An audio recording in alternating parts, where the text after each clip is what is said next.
There is a place that is spoken about only in whispers, a dark area that spawns the beginnings of urban legends, a place where anything can happen and usually does. During the light of day, it hides just outside of view, but when the sun goes down, spirits, creatures of the night, roam free, and things do go bump in the night. It is in every state and every country, and there is no escaping it, no matter how safe you feel behind your locked doors and latched windows. So we invite you to turn down the lights and turn up your radio while we join Dave Schrader and Tim Dennis, your hosts, on a journey into the darkness on the edge of town. Hello and welcome. You're tuned in to the best in paranormal talk radio. This is Beyond the Darkness. I'm your host, Dave Schrader, over at the Supernatural News Desk, Mr. Tim Dennis. Hello, Tim. Hello, Dave. Another week has slipped past us, sir. Oh, yes, it has. But we are here with smiles on our faces and a song in our heart, even though we may be facing the end of the world as we know it. Why so grim? Seems that... Well, it's in the news. There's a story about the end of the world coming up on June 24th, so I'm just kind of priming people. Yeah. So if you want to send us your naked pics, this would be the time to do it. Right on. Before the end of the world. Just send them now straight to Tim at darknessradio.com, or you could just deliver them right to his house at 314. Dave. What? It's the end of the world. What do you care? 314. Well, but see, here's the deal. If it isn't the end of the world, then I think it's a crime or something to put it in the mailbox. So you don't want to actually mail it to me. Well, then just show up to the door and flash Tim at 314. Dave, no? Yeah, my neighbors are kind of conservative, so you probably. It's the end of the world, Tim. Yeah, I know, but you don't want to. Like, you're not going to be walking around naked already. Well, yeah. I thought so. All right. Speaking of getting rolling, Tim, it's been a busy week. Lots of strange news in the world of Supernatural. But I would like to address one thing, if we could. We've been both very open about our struggles with anxiety, depression, and issues, medical issues and such in the past. We had already recorded the shows last week before the news of the passing of Anthony Bourdain came by. Mm-hmm. And Tim and I are big advocates for suicide prevention. Of course, everyone should be, and everyone usually is. But I'd like to readdress this, if I may, for just a moment. Mm-hmm. And Tim will weigh in with his thoughts as well. It's easy to sit back and scoff or be the armchair quarterback on a Monday morning saying how stupid Bourdain would be to take his life, or Spade for taking her life.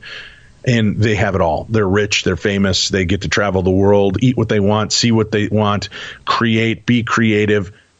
But unfortunately, that's not how depression works, folks. Depression is a gnawing, cancerous beast, and it doesn't care how famous, rich, loved, or beloved you are.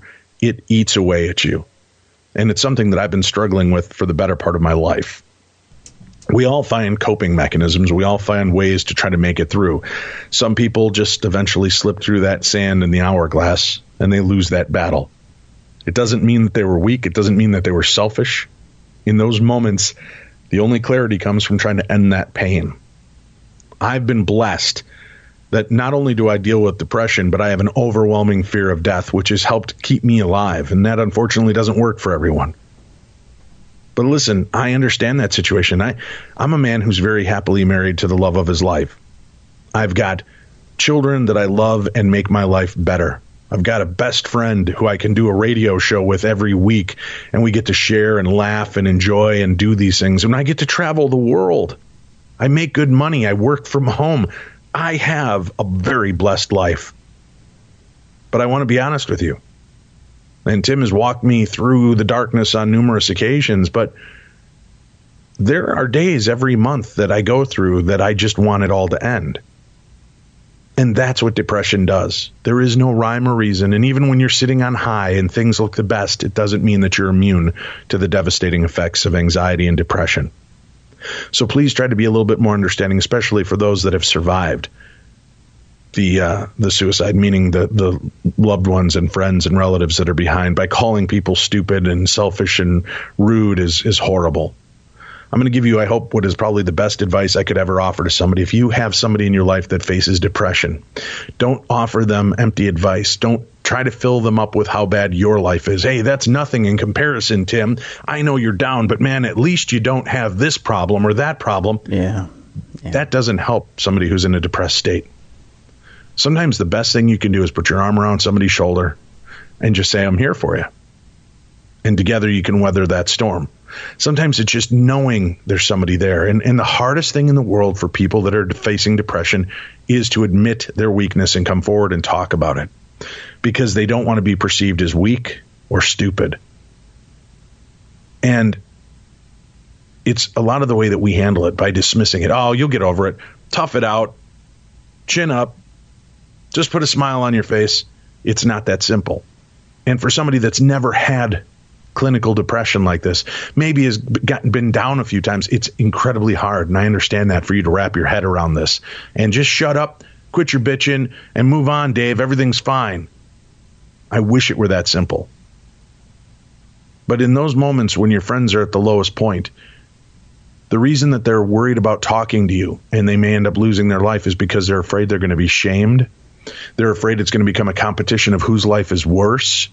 They're going to go through all of this. And in those moments, you're feeling isolationist. You're feeling alone, scared, broken. And the last thing you want to do is feel mocked or dismissed. So just reach out to the people in your life that are depressive and dealing with this. And I know it can be wearing. I know it can tire you out dealing with that. But just let them know you're there, that they can talk and you'll just listen. Tim does that and has done that for me for years. He'll just let me get it out. And that's been a lifesaver. So be a lifesaver for somebody else. Try to make a difference. And for those of you going through this dark storm in your life right now, you're not alone. I promise you. You're not alone. Other people have been there. They've weathered this storm, and you will get through it. And the one thing that has helped me a lot, aside from listening to music that gets me upbeat and feeling well, that really does have a major impact and effect on my life. I've taken on the idea that I'm no longer facing the war of depression. I'm facing a storm. And once you kind of change that thought process, war you don't come back from, or you can come back from broken, battered, and dismembered. If you face it as a storm, we all know storms pass. And instead of pushing and fighting, sometimes you just have to stand there, put your face to the sky, stretch out your arms, and let the rain wash over you so that it gets past you and you can go on. And that's not me telling you, get past this. It's saying, let the depression get past you. And you're not defined by being somebody that has depression. What defines you is how you brush yourselves off and get back into the game. Find what works for you. Sometimes it's getting out of your own head and being a volunteer.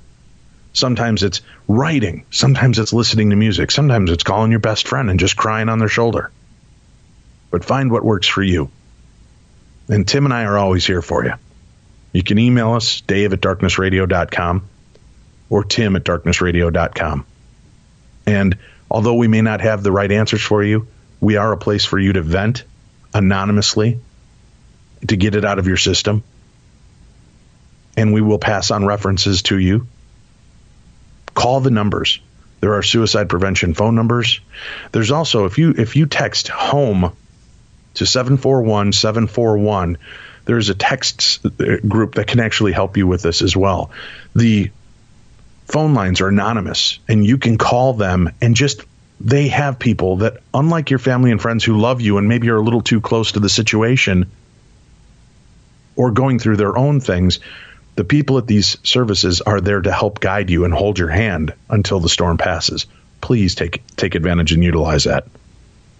And I'll get off my soapbox. And Tim, I know you probably had a few things you wanted to share and insights, so please do. Just one. Just that don't ever think that, well, I'm not ever as important as somebody like Anthony Bourdain, or I don't make a difference, or I don't ever have that kind of weight that somebody like that had, or Kate Spade or somebody like that, because you never know how much weight you have in the people's lives around you. So don't ever think that you don't have the kind of weight that those people had. So Right. And you don't know how much your life touches other people. And I take things, Tim, I've talked about this before. I have a little mental checklist, and there are days when I just feel like my life is worthless.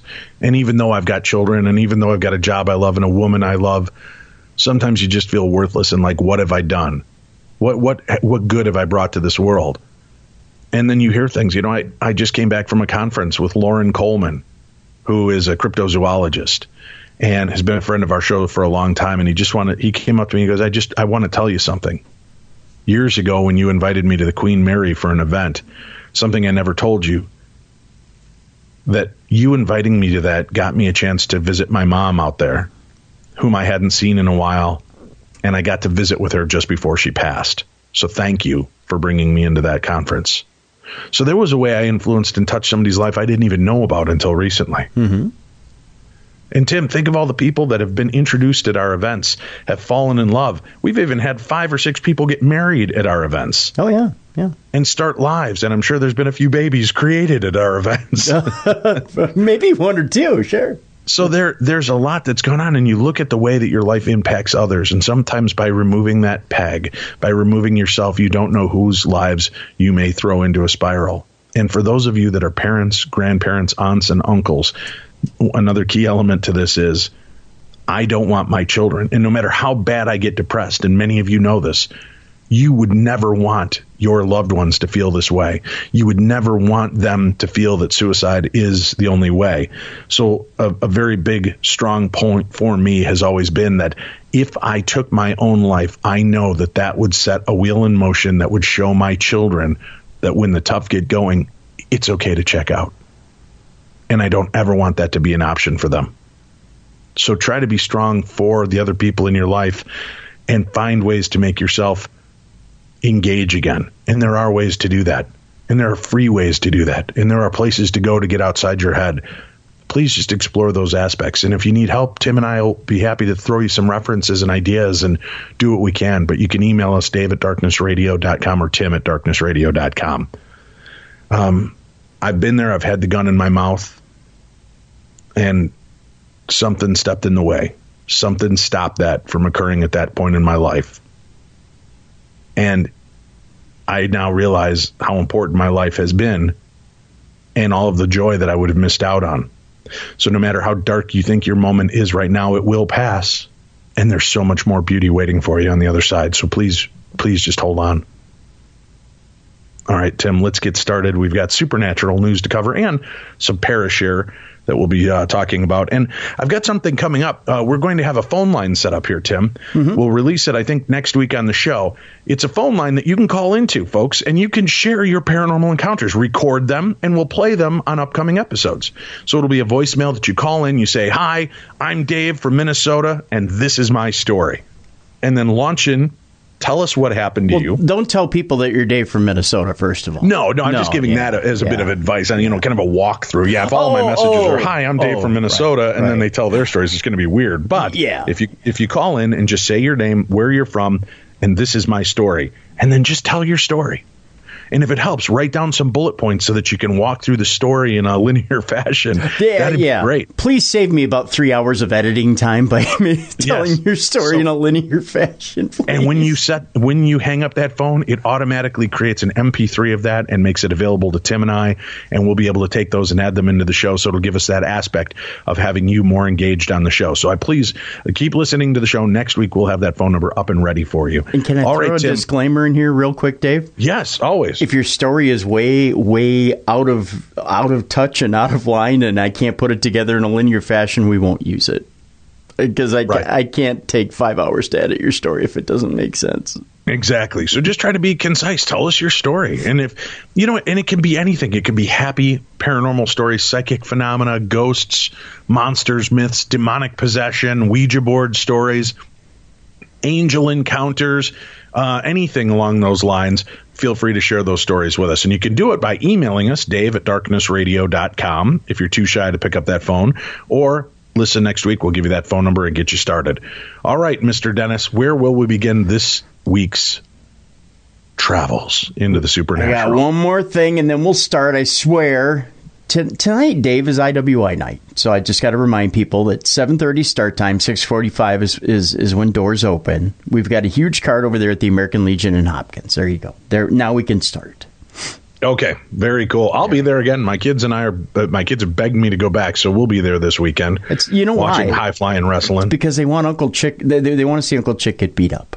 Duh. Just to let people know. I want to see Uncle Chick get beat up. Last month, that rotten, evil Ian Xavier said that if I didn't come up with $4,000 for a fine, because I put Damian Graves, evidently, I screwed Damian Graves out of his win last month as vice president of IWI, and if I didn't come up with a $4,000 fine, my poor disabled self was going to have to face Damian Graves in a match.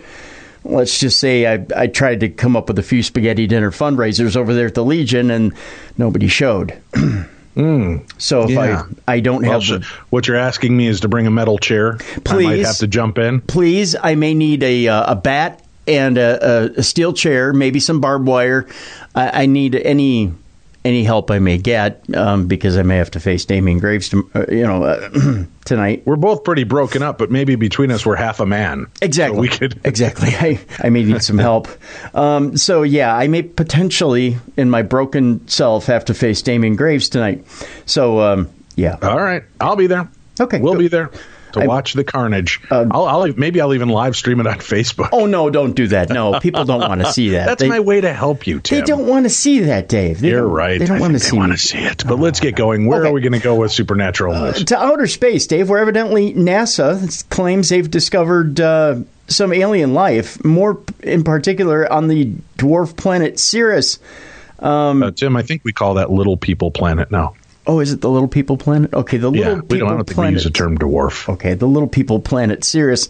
NASA's discovery of organic compounds on the Little People Planet Sirius. Hey, look, I found some poop. It's organic. Well, all poop is organic, actually. I know, that's what I'm saying. That's what they found, I think, there.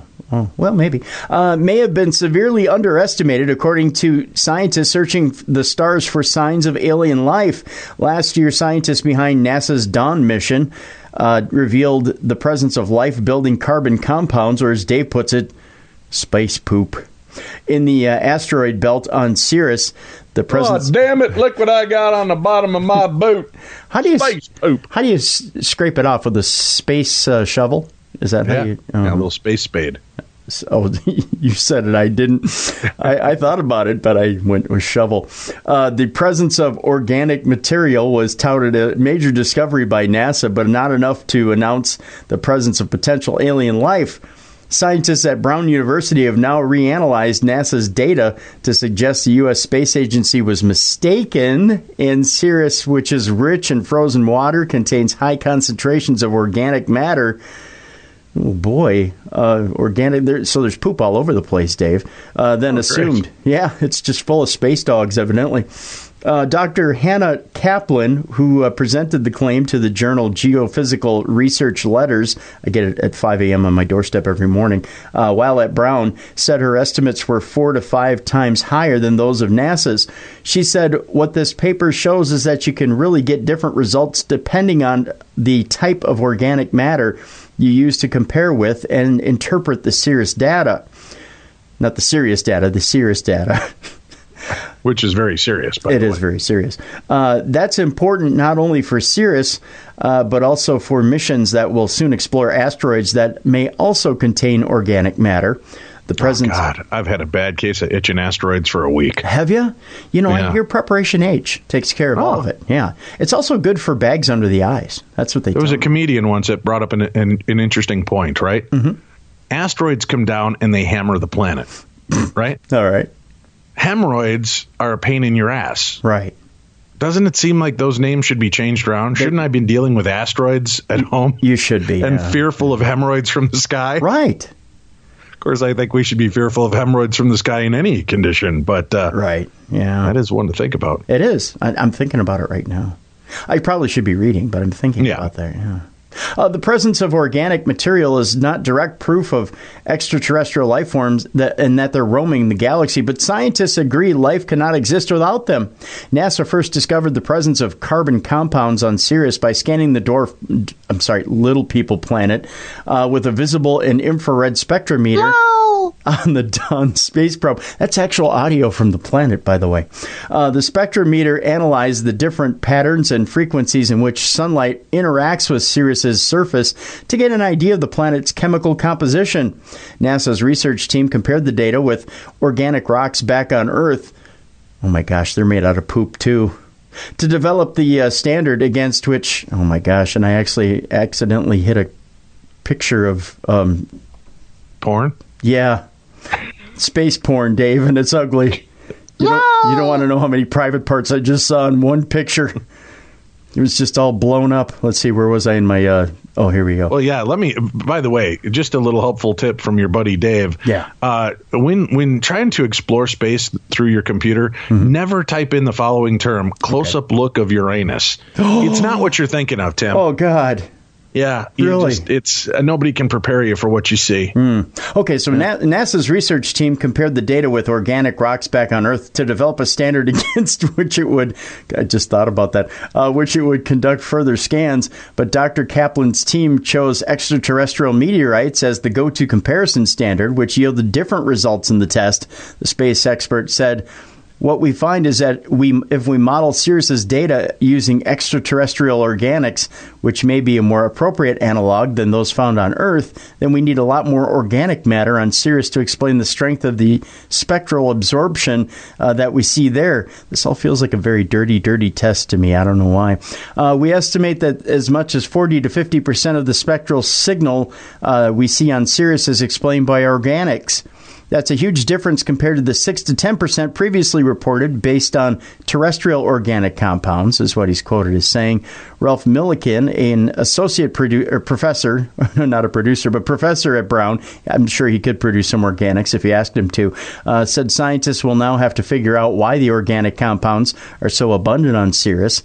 One theory has suggested that the Little People planet was pummeled with organics-rich asteroids, that's hard to say 10 times fast, while another assumes the organics developed naturally. Dr. Millikan says the asteroid belt planet is a fascinating object, but truly undressing the origin of its organic compounds will require further space missions. NASA announced a very similar discovery on June 7th this year after the Mars Curiosity rover unearthed the presence of organic material hidden away in ancient Martian rocks. I bet you David Blaine did that one. You got to blame somebody. Possibly. Firuz Nadiri, the NASA's former director of solar system exploration, praised the historic milestone in the space agency's hunt for alien life. He said the holy grail, ever since we landed on Mars, we have been looking for organic molecules, the complex carbon chains that on Earth form the building blocks of life. Today, NASA reported Curiosity rover has finally detected them. Not life, but we're a step closer. So there you go. Excellent. Good news. Because we're going to need it. The end of the world is coming, Tim. I don't know if you've been alerted. Oh, well, you told me that now. I think you're kind of focused in on this deal. I'm a little worried, Tim. It always seems to be coming up, and I'm not prepared for it. I'm looking at this next story, and it's got an ad underneath it, which is making me laugh. Well, the headline is this a ghost floating over the Tower of London? And the ad underneath says, join the fight. So I think we're fighting the ghost that's floating over the Tower of London. Makes all the sense to me. It makes sense to me, too. A man believes that he may have spotted a ghost in an eerie footage shot at the Tower of London. And we're joining the fight, kids. Join the fight. Stop ghosts over the Tower of London. Evidently, we just need one of those guns from the Ghostbusters movie. 52-year-old paranormal investigators Mark Vernon visited the historic building in June when he recorded a video showing an unusual gray shape moving around in the sky near the tower. Vernon said, I could feel the presence. It's like a little electrical shock when a presence comes close to me. Vernon believes the figure he captured was the entity of a lost soul from the tower. That's when I started filming, he said. As Vernon was following the ghostly figure from his camera, however, he said the battery ran out. Vernon said he often has what he calls paranormal experiences, including separate instances at the Tower of London. I have filmed inside there and caught other stuff on camera as well as recording electronic voice phenomenon, Vernon added. That's it. That's the story. Huh. All right. Does it look like a ghost to you or just like a smudge on the lens? I would say huge either lens flare or smudge. Which I think might be my next industrial rock band name, Smudge on the Lens. Oh, that's a great song title, too. Instead of Smoke on the Water, it's Smudge on the Lens. Yeah. That is the way to go. All right, what's our next story? Well, a man claims his girlfriend dumped him after a ghost followed him home from an exorcism. Wah, wah.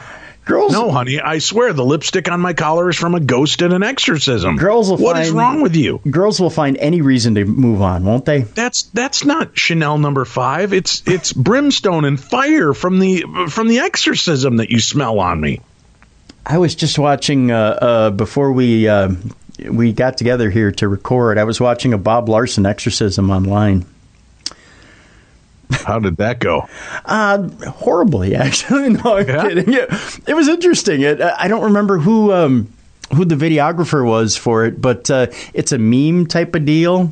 And there's one woman who it's a compilation of like a couple different. I think it was meant to be set up as kind of like a jokey type deal, but it was interesting. It was one. There's one woman and there's one guy, and evidently he's driving out the demon Jezebel both times. And let's just say it's a interesting little video. It's weird, huh? One guy has the spirit of Jezebel inside of him because his parents had him out of wedlock, evidently. Sure, that makes all the sense in the world. But evidently it's in his stomach. Oh. The only thing I have in my stomach is some Portillo's. Oh, really? Yeah. Oh, that's it. Nice. Way to rub that in, you jerk. It was delicious. Okay, well, there's that. And it involved a beef and cheddar and a Chicago dog. I don't think we can be friends anymore. No, we can. I forgot to bring some by. That's all. And the story continues? Oh, a man claimed his girlfriend dumped him after a ghost followed him home from an exorcism. Ed Booker took part in a sinister ritual to rid home of evil spirits, but never realized the horrifying consequences it would have on his life. Much like the Portillo's I had last night. It came right out. A man claims his girlfriend dumped him because the ghost of a 7-foot-tall circus ringmaster followed him home from an exorcism. You heard me right, 7 feet tall. Goodbye, cruel world. Oh, see, end of the world stuff again. There we go. Yep. Ed Booker took part in a sinister ritual to rid a home of evil spirits, but he never realized the horrifying consequences it would have on his life, specifically his love life. The 37-year-old claims his health rapidly went downhill and unexplainable things started happening after he participated in the exorcism. Speaking about the incident, Booker says there was a time when die, D-I-E, in capital letters was scrawled on the inside of his windows, and he even snapped an image showing the menacing circus worker. Those are 3 words that for some reason make me laugh. Don't ask me why. Lurking down a darkened corridor appeared to him. According to Booker, the final straw for his girlfriend, 31-year-old Donna Hall, came when she was attacked and pinned down by a macabre force at their home in Worthing, West Sussex. He further added that there had been times when he woke up with painful scratches on his arms as well. Mediums he brought to his house were attacked as well. It had destroyed my relationship. My health is still suffering quite a lot, he added. Ed has always been interested in the supernatural, and he has also taken part in several exorcisms as part of a ghost hunting group. However, things started going downhill when he and a team of paranormal investigators were called to rid a family home of dark forces, which had been tormenting his teenage son and his friends in Horsham, West Sussex. Ed recalls that no one liked the creepy feeling as soon as they entered the haunted house, and soon enough a figure whom he describes as a circus ringmaster dressed all in black with a big top hat and a shovel on its shoulder came in their midst. The events of that night were recently chronicled in Channel 4 docudrama True Horror. See, I'm so scared I can't even say it, Dave. It was just staring at us with a grin full of dirty, broken teeth. Well, I had that at one time, too, but, This is chilling. A little bit. In the following days, it's a dirty circus worker, Dave. It's a step above a dirty hobo is basically what it is. In the following days... I've had to step over many dirty hobos. Well, but when I take you out for a night out, I didn't say it was going to be great. I just said it would be, a little chilling. In the following days, Booker, who takes tour groups around haunted buildings, said friends began seeing a tall, shadowy figure in the background. He even snapped some images, claiming they show the ghost he claims is ruining his life. Booker said he has been tormented by the hulking spirit ever since, with some experiences leaving him too frightened to sleep in his own bedroom. There you go. Yeah. Have you ever tried that? Oh, do you mind if I sleep with you tonight? I'm too frightened to be in my own bedroom. Only every other night. Really? Yeah. Does it ever work? No, never does. Yeah, they hand me a teddy bear and tell me to find my own space. All right, where are we off to next? The great-granddaughter of the Wizard of Oz author, Dave, is talking paranormal family tradition. And you would never think the two are related, would you? Just from watching the movie? Yeah, I might be open to that idea that they were into a little bit into the paranormal in that family. A little bit. Gita Dorothy Morena is a PhD, and she's also a psychotherapist. And while the yellow brick road usually leads to Emerald City, it may also lead to the unconscious mind, especially if you're her. Morena is the great-granddaughter of the legendary Wizard of Oz author L. Frank Baum and the great-great-great-granddaughter of the legendary suffragist and activist Matilda Joslyn Gage, and never necessarily wanted her current profession, but rather she was born into it. People have always talked to me, so I'm just doing what I know how to do, she said. And when she's talking about people, she's not talking about her clients or those who are currently alive, per se. On June 5th, Morena, a practicing psychotherapist specializing in sand play and transpersonal psychotherapy, performed 5 personal tarot card readings at the Matilda Joslyn Gage home in Fayetteville as a fundraising effort on behalf of the foundation. I support this center and the work that Executive Director Sally Raish Wagner, PhD, does. It's one way I can put my energy into here, said Morena, who remembers visiting the house with her mother in the 1970s to learn more about their heritage. It feels like a home to me in a way, she went on to say. And in a way it is, as she grew up with the same values held by her famous great-great-great-grandmother.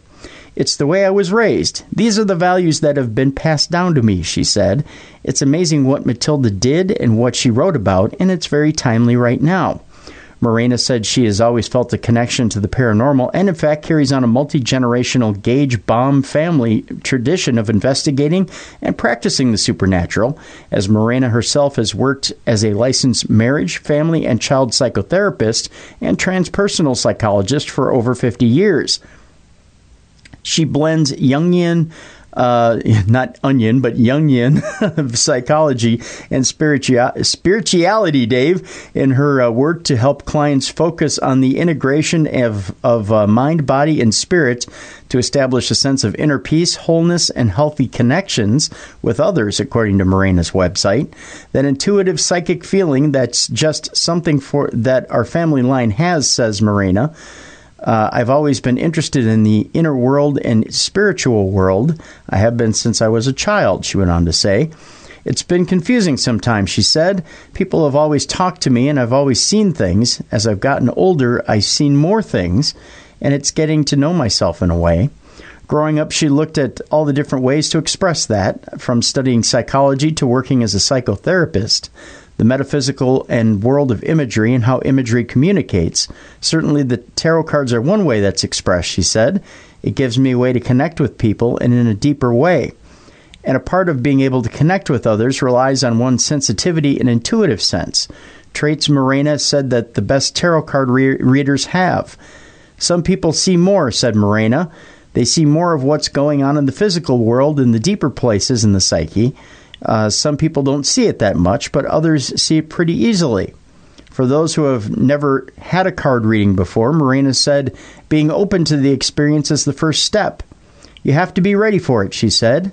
You have to be ready to be open. The cards can show you anything, so you may have an idea about what you want to see, but you have to be open to the possibility that you might see things that are more uncomfortable. And are you ready for that? And not kind of like when I Googled close-up view of Uranus. Yeah, you are not ready for that. You're no, not ready no, for. Oh boy. I just wanted to see a planet, Tim. Yeah. I just wanted to see a planet. Well, it was a little smaller than the planet, but a lot more shocking, that's for sure. And not everybody is, she said, and that's fine. And you weren't ready for that, Dave, and that was fine as well. When clients ask Morena what certain cards mean, she says it is relative to where they are in their lives and how it personally applies to them. I see things as reflecting a deeper dimension of truth. I don't use it or see it so much as predicting anything, she said. Out of that, you begin to see what is possible, but the future depends on how we engage with it, or with what's going on in the present, and that's how the future is determined more than anything. And like anything to do with the paranormal, what you see is up to your interpretation of it. That's the art of it, what it's referring to, and what does this mean, and what is it showing me? Those questions that take you into a deeper understanding of yourself, she said. For Morena, she enjoys the personal conversation cards the personal conversation that cards can provide, and even performs some first-time tarot card readings on Tuesday. Those kind of experiences really stay with someone. It's powerful, she said. Over the years, Morena said her experience as a psychotherapist has been incredible and mind-blowing. I've learned so much from the people that come to talk to me, she said. It's such an honor to be in that kind of situation where people open up and share, and you can watch other lives shift and change. It's kind of magical and unbelievable. While some offer quick judgments and quick advice, Morena said that instruction doesn't help. We know when it makes sense and when it doesn't, and that's when our questions arise, she said. I'm more for creating a safe space for a person to explore themselves, because I don't know what you're going through in your life. I don't have that. But I can provide a place for you to figure it out and what your questions are and confusion is, because that has come to the light somehow. Otherwise, it stays in the dark and stays confusing. While Morena understands some are skeptical of tarot card readings and other forms of fortune telling, she said it is not up to her to tell others if they are right or wrong necessarily, but will help them and lead them on the right path if they so choose. And to help clients along their journey, sometimes there's no better place than Oz. As the author of The Wisdom of Oz, Reflections of a Jungian Sandplay Therapist, Morena likes to use sandplay in her therapy, which sometimes involves using miniature Wizard of Oz figurines in a small sandbox. Clients can draw images. Sign me up. I know, right? I'm in. Clients can draw images in the sand or whatever helps them visually express what the words cannot. It gives you a way to see what's going on inside that you can't do with words, said Morena. When you see that, it gives you a sense of your deeper self internally, and it's a way of doing art, but you don't have to be an artist. Through this, Morena said the clients will begin to see themselves visually, and a story starts to unfold through the imagery. You begin to see things about yourself you can't see any other way, and it's very revealing, she said. It's pretty powerful. It's similar to the tarot cards in a way. But having a safe space to do so is essential. You have to be in a safe space and feel trust with someone, and that relationship is probably the most important part of it, she said. To learn more about the Matilda Jocelyn Gage home located at 210 East Genesee Street in Fayetteville, you can visit its website at matildajocelyngage.org, or there is a number, it's 315-637-9511 to schedule guided tours. You know, I want to mention something. You hear a lot about the celebrities in the paranormal field. Mm-hmm.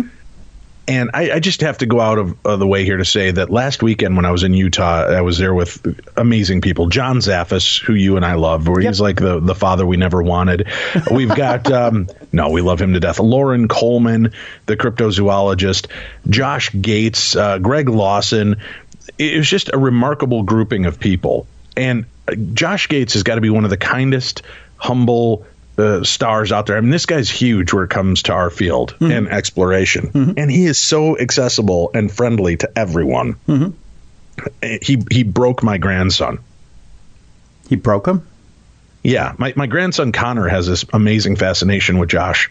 So I called him from the conference and I go, "Hey, buddy, look." And I turn the camera and there's the banner with Josh Gates full size. And he goes, "Oh, Josh Gates." And I go, "You know what's better than a banner?" And he goes, "What?"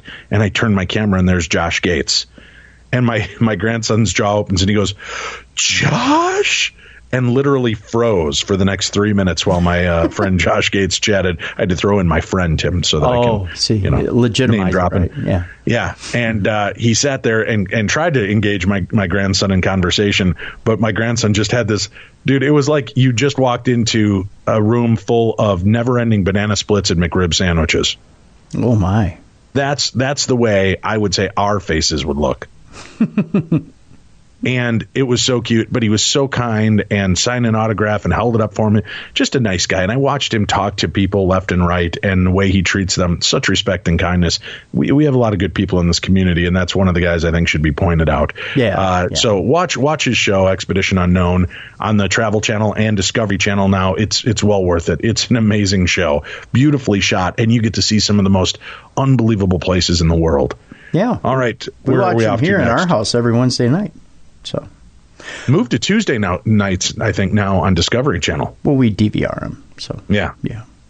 We're moving to a spooky mobile clip which proves trucker Carl's mom is warning him about snoring from beyond the grave. Folks, by the way, Zipa, get a Zipa there, Carl. That's all you need to do. I'm just saying. Yeah. Maybe that's what Carl's mom is trying to tell him. Get a Zipa. Could be. Yeah. Get a Zipa, you son of a bitch. 37-year-old Carl Morby was gobsmacked when he found 2 video clips of him sleeping, filmed on the anniversary of his mom's death. Evidently, mom's sick of his snoring. An unexplained video on his mobile phone has led a truck driver to believe his mom may be trying to warn him about his snoring from beyond the grave. 37-year-old Carl Morby was gobsmacked when he woke to find 2 brief mobile clips of him snoring on the 2nd anniversary of Mom Carol's death. And the Middlesbrough man believes it may be her way of getting a message to him about his snoring problem. Being a truck driver, he says, I'm not the most active person, and over the last 8 years, I put some weight on, which doesn't help with my snoring, said Carl. Mom would always tell me to check it out. So being on the anniversary, I think it's her way of saying your snoring is still happening and not getting any better, so get it checked out. The footage has spooked a paranormal investigator who claims mischievous spirits can mess with electronic devices to contact the living. And Carl is convinced that something is not of this world and could be doing the clips. The phone was locked and I was dead to the world, said Carl. I usually charge the phone on my left or right, but this was somehow in the middle of the bed. There's no way I could have filmed it, and there was nobody else in the house. And somehow, despite being out for the count, the clips were sent to his sister Nicola, who was questioned on how they could have been sent if he was asleep.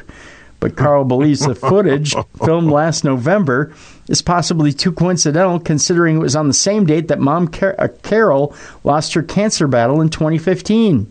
And he isn't the only one. What was strange about it was that it was on the day that his mother died, admits Stockton paranormal investigator Sammy Rawlinson. The medium, who claims she can read people's fortunes using just their Facebook profile. I think I could too. Yeah. Never touched a woman. Yep. Only touches himself. Got it. And is really on point with her makeup. I could just tell their fortunes and all about their lives from looking at their Facebook. Yepers. Unfortunately, the first 2 were you and me looking at our photos. My makeup is flawless, by the way. Yeah. Says the spirit world can interfere with electronic devices.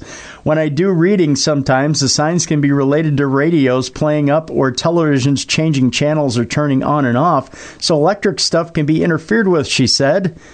Carl bravely spoke out after Tyneside mom Deborah Dimitru revealed that she found a chilling picture of herself in bed, which she fears may have been snapped by a ghost. Sammy claimed this could be, like in Carl's case, a dead relative trying to make contact.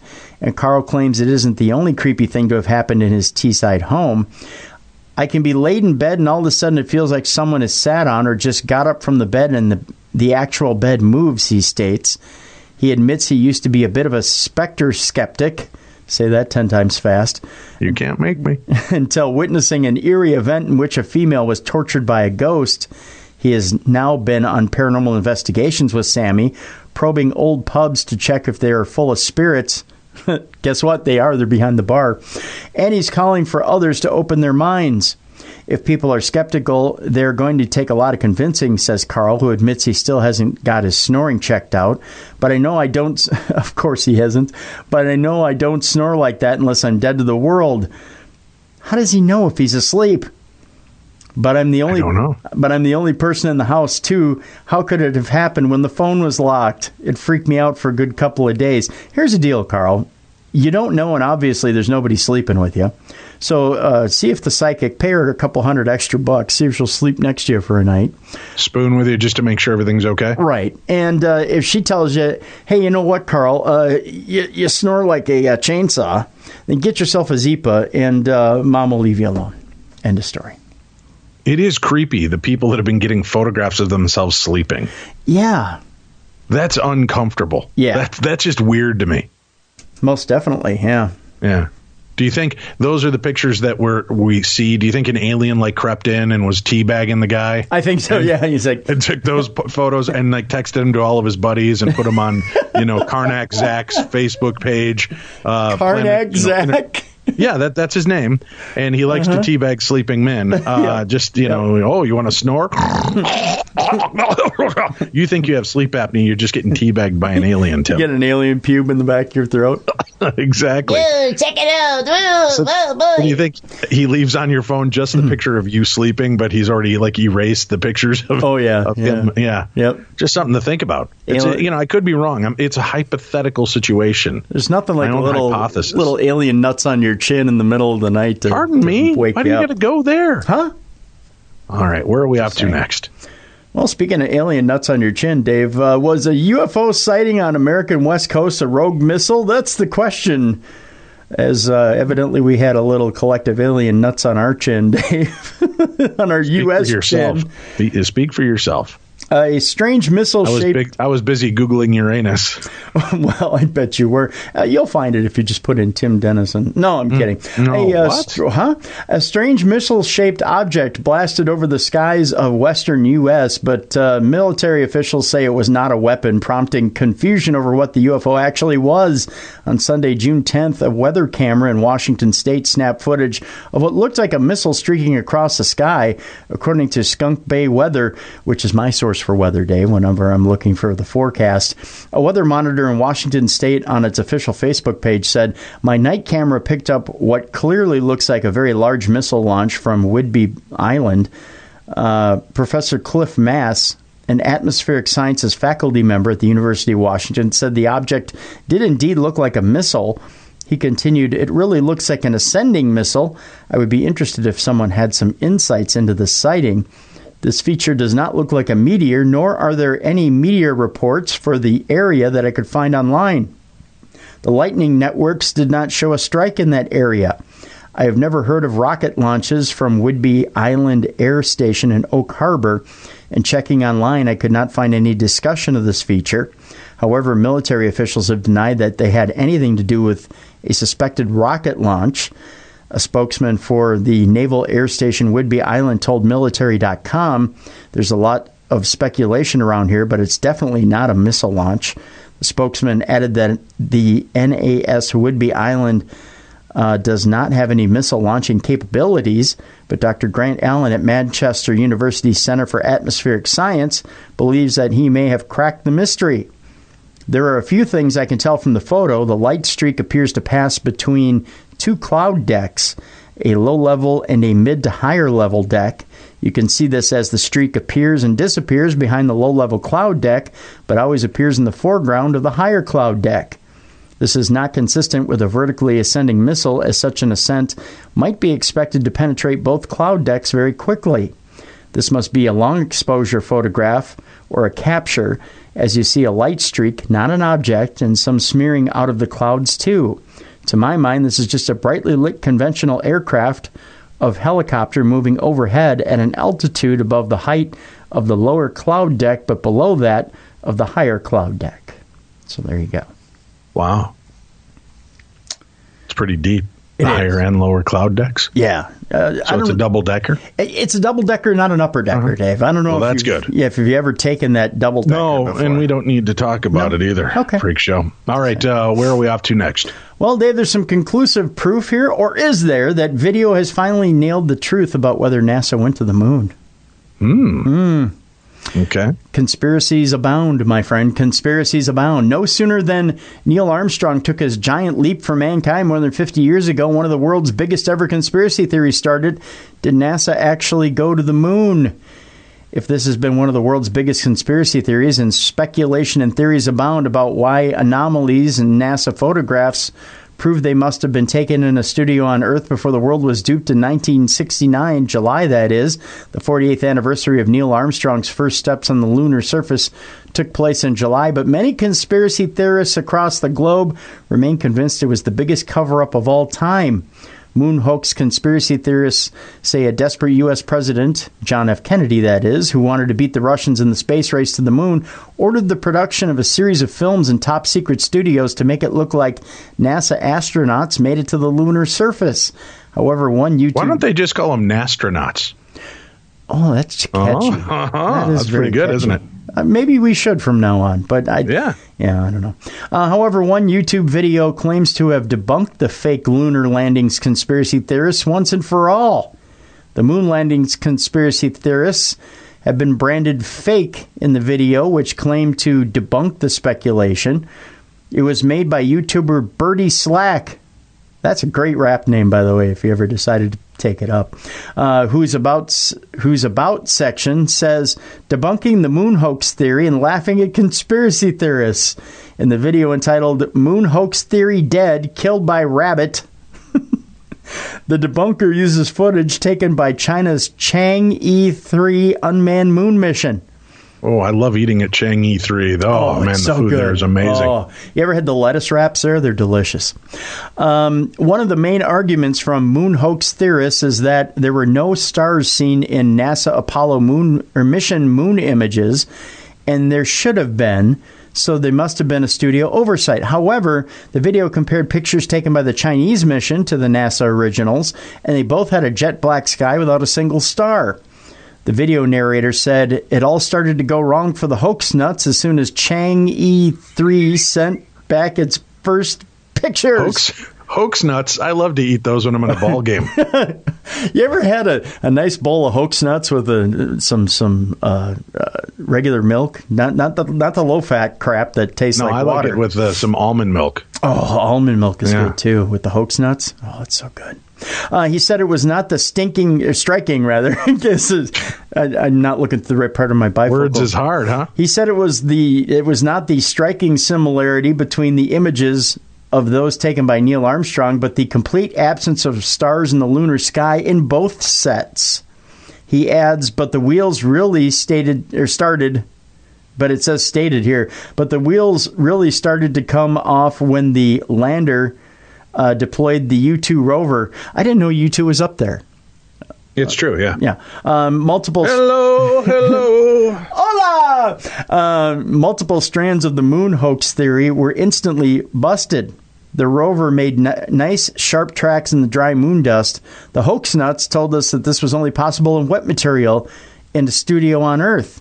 Another claim made by hoax theorists is that classic images of Buzz Aldrin lit up seemingly from the down sun end of the moon would not have been possible to take naturally and must have needed secondary light from a studio.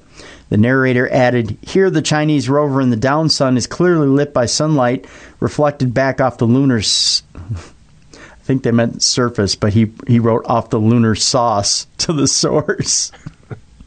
Lunar sauce, hoax nuts. This is starting to sound like some kind of vegan diet you've got me on. Is this the paleo? Good. It is the paleo diet. It's so good, though. You got to try it. Just for a week, though. I mean, you tend to lose a little bit too much weight on it, but it's so good. The wheels down in the shadow do not get much light, just like Buzz's boots, he went on to write. Despite the strong argument put forward, the moon hoax theory is unlikely to be killed off. At the heart of the theory are claims that the radioactive Van Allen belt around Earth would have been lethal to fly through. One of the top moon hoax conspiracy theorists is Marcus Allen, the publisher, not Marcus Allen, the running back, by the way. I was going to say from the Chiefs? Yeah, from the Chiefs. It's not him. The publisher of alternative news bi-monthly magazine Nexus, which is sold in around 100 countries, who challenged NASA to prove it, did land on the moon in July at the 27th Annual Glastonbury Symposium, an annual conference dedicated to the paranormal, conspiracy theorists, alternative thought, and New Age philosophies. Mr. Allen said, "I don't believe man landed on the moon. If NASA or anyone else can prove it, I'm waiting to hear because I can't work it out." There you go. Sounds like a challenge to me. It does sound like a challenge. All right, how many more stories do we have? Just one, Dave, and it's the most important one of the day. But that's okay, because there may be no states left. After June 24th, Tim, our final news story before Parashare. What's going on in the world around us, Tim? It's the end of the world as I know it. Just saying. The beginning of the apocalypse. The beginning of the apocalypse, Dave. It's the end of the world, June 24th of this year, at least if you're a Christian who believes that we've entered the end times. Just saying. By analyzing passages in the Bible, Dave. I don't know. Analyzing? I don't know if you've analyzed too many passages in the Bible.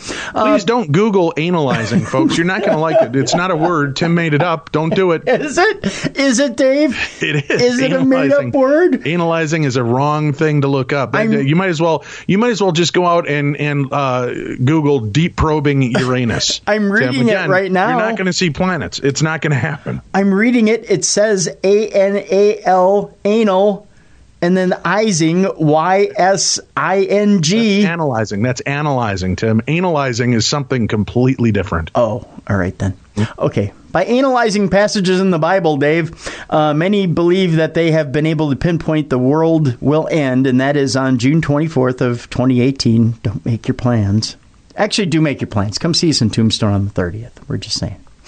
Christian conspiracy theorist Matthew Jean-Marc Joseph Rodrigue, It's Rodrigue. Yeah, it's Rodrigue. I just put the A in there. Oh. Like umbrella, Ella, A.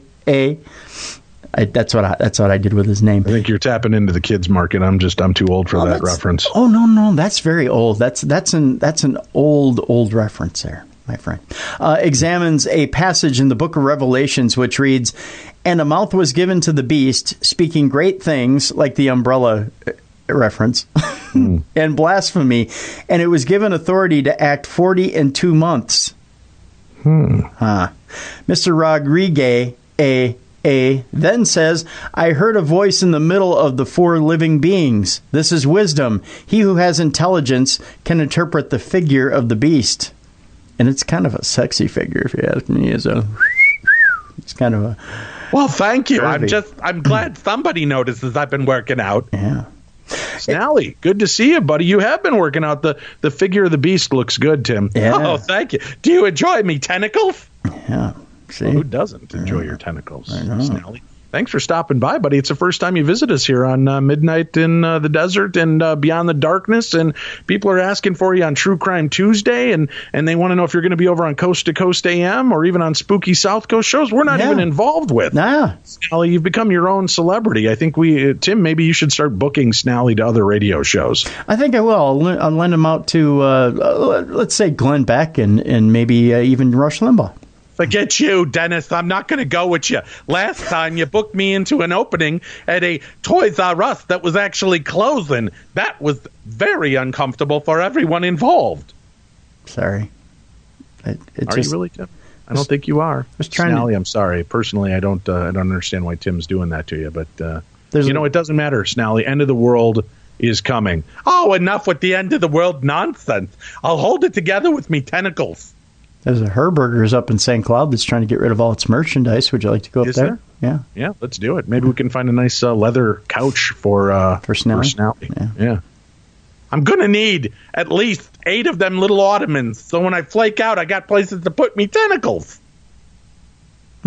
Worried about your tentacles a lot. You would be, too. Mm-hmm. Wow. So upset about everything, Tim. They're nice ottomans, so, Get back to the news, boys. People got things to do. Wow. Boy. bossy son of a bitch, isn't he? He really is, yeah. All right. So, Number of the Beast, Yeah, Figure of the Beast, End of the World. Mr. Rodriguez also quotes, it represents the name of a man. His figure is 666. That's a big bust size. It is, but at least it's a well-rounded number. It is, yeah. Mr. Rodriguez then performs a series of complex calculations, Dave, when combining 666 with the number 42. I don't believe that's an actual word, David. Google it. Google it. He's making up his own words again up there with analyzing. Analyzing. Snelly. That's what I analyzing. Said. Yeah. Listen, calculations is actually a word from India. It sounds like a Celtic word, calcation. Calcacations comes from India. Oh, I didn't know that. Yeah, along with dye for carpet. You think there are people in India right now quickly taking time off of answering phone problems with tech support to text you and tell you that story is not true? Holy stereotype, Batman. What? Wow! I'm out of here. This guy's getting racial or something. Dear, I'm gone. Have a good day, boy. I can see the emails now. Dear David, I do not... Oh, really? I do not... Talk about stereotype there, I do not... I don't think you're supposed to do that voice. Whoa! Wow! You were just knocking out the Apu voice, which is causing a whole bunch of hell. Listen, Dopinder. I don't know. You're both a couple of sons of bitches. No wonder I haven't shown up on the show. You're horrific. All right. Okay, where were we? Oh, Mr. Rodriguez then performed a series of complex calculations when combining 666 with the number 42, concluding with the date June 24th. Where did he get 42 from? This is the new math, by the way. No, 42, that's the number to everything, Tim. It's the meaning of everything, according to Douglas Adams. Oh. Uh-huh. However, the conspiracy theorist was unable to detail how he reached this figure or how exactly the world will end. Mr. Rodriguez's predictions conflict other end-of-the-world forecasts, including that of serial end-of-the-world predictor David Meade, who says April 23rd will mark the apocalypse. Mr. Meade predicts a mythological planetary system known as Planet X or Nibiru will appear in the sky on April 23rd. He claims that it will then pass the Earth in October, causing the start of the rapture with huge volcanoes and volcanic eruptions due to its gravitational force. If you doubt that one, ask Hawaii, evidently. He said during this time frame, on April 23rd of 2018, the moon appears under the feet of the constellation Virgo. The sun appears to precisely clothe Virgo. Jupiter is birthed on April 8th of 2018. The 12 stars at that date include the 9 stars of Leo and the 3 planetary alignments of Mercury, Venus, and Mars, which combine to make a count of 12 stars at the head of Virgo. Thus, the constellations Virgo, Leo, and Serpens Ophiuchus represent a unique once-in-a-century sign exactly as depicted in the 12th chapter of Revelation, and this is our time marker. There you go. That's it, huh? Booyah! Well, It's about time we heard from our friend Snally, who has taken off due to our limited mindset towards, I guess, I don't know, judgy-wudginess. But okay. It's radio humor, or a lack of, maybe one or the other. Let's take a break. We'll come back. We've got Parashare next, right here on Beyond the Darkness.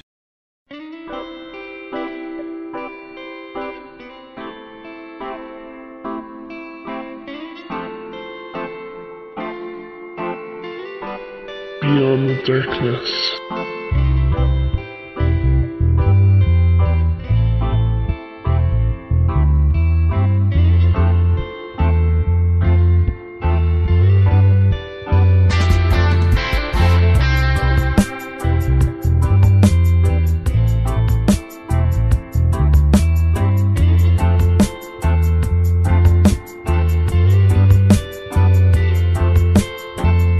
Hello, welcome back to your racially insensitive friends, Dave and Tim. I'm not racially insensitive. No, neither is Tim. When maybe we were calling. What do you say that? What was it when you said people in India are stepping away from their call centers to email us? That was you. I know. I know that. What did you say? I was being. You were being. I was typecasting, or not typecasting. What's the word I'm looking for there? My mind is stereotyping. So you were stereotyping. Yeah, I was stereotyping. Yeah, I was, and it was just a quick little slight. But then I love. I said, "Holy stereotype!" Right in. You have the balls to pick on me, Dennis. Yes. You have the balls to jump down my throat about that, and then go, "Oh, Mr. Dave, we are not sitting at our computer." I said, "Dear Dave, we are all not sitting here at the call center ready to email you." That is, that's hellish that you would do that and think that's okay. Shame on you. You know what Dennis. It is, Dave? I'm warming up. All I'm doing is I'm warming up for my heel character tonight at IWI. That's all I'm doing. I'm getting ready for tonight to be a complete ass to everybody at IWI. That's all I'm doing. I've been around you for a long time. It usually doesn't take you much to get into that mode. No, it doesn't. It takes me about 5 seconds. Yeah. You're right there. It takes me 5 seconds. Guys, check this out. We'll be here again tomorrow, of course, with Beyond the Darkness and a brand new Theater of the Mind for you. But remember, the fun continues Monday through Friday. You can check me out on Midnight in the Desert, the best in anomalous talk radio, as we talk about a wide range of different things. And you can hear me live by going to midnightinthedesert.com and listening from 9 p.m. to midnight Central. That's 11 p.m. till 2 a.m. I'm sorry. Let me do that again, Tim. That's 9 p.m. to midnight Pacific, Tim. Mm-hmm. Specific time? It is 11 p.m. to 2 a.m. on the Central timeline. Yes. And for those of you out on the East Coast, it's midnight to 3 a.m. And I know what you're saying, but Dave, that's just too damn late. I can't stay up that late. Well, you can subscribe. It's $5 a month. It gets you access to all the past archives of Midnight in the Desert. You can hear all the episodes I've done over the last month. You can hear all the episodes from Heather Wade and go all the way into the archives with Art Bell, the creator of the show. So you've got a lot to listen to, many different topics, and go check it out, midnightinthedesert.com. Subscribe right now. And talking about subscribing, you've got to go sign up right now for True Crime Tuesday. You people say you want to support us. You want us to succeed. Well, we need your help. Jump on board. Become a subscriber. You've been waiting long enough. For God's sakes, we can't make you wait anymore. Become a subscriber to True Crime Tuesday. You can do that by going to patreon.com/True Crime Tuesday. That's Patreon, patreon.com/True Crime Tuesday. Again, it's $4.99 a month. It gives you brand new episodes every month, plus access to the last almost 2 years worth of episodes. And we've got amazing episodes in there. We've got some of the most insane crimes, some of the most huge miscarriage of justice stories, and of course, dumb crimes, stupid criminals, and I Knew a Murderer. For $4.99, $5 a month, Tim. That's all it breaks down to. $1.25 an episode for the live ones and the brand new ones, and it gives you access to all the past episodes. $5 a month. What's holding you people off? For God's sakes, I'll tell you what, everybody that signs up right now, Tim will send you virtual kisses. If you email him, He'll send you a picture of himself blowing you a kiss, maybe a GIF of him blowing you a kiss.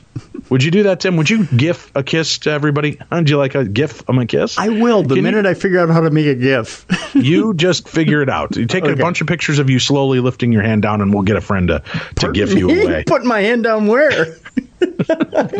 Blowing kisses, Tim. That's all. Oh, okay. Yeah. So you do that, but sign up for it. Help us out here, because by you subscribing to our True Crime Podcast, it helps us stay afloat, keep the True Crime Podcast free, and keep this as limited as we can to advertisement as well. Because, again, we make our lion's share of our income just by doing the True Crime Tuesday episode. And we've got a lot of great followers currently. We'd like to get up over the 2,500 mark of subscribers. If you can help us out, we deeply, deeply appreciate it. And all you have to do is go subscribe right now. It's $5 a month. Stop waiting. Stop pussyfooting around. You loved it when we had it on the show before, when we offered up True Crime Tuesday. Just go sign up for it. You're going to piss $5 away this month in something stupid. You can't come up with an excuse why you don't have $5. We all have $5 we screw off every month. Wouldn't it be better to know that when you're screwing off that $5, instead of it just going off to nowhere, you know that you're going to get something delivered to you week after week after week, 52 weeks a year,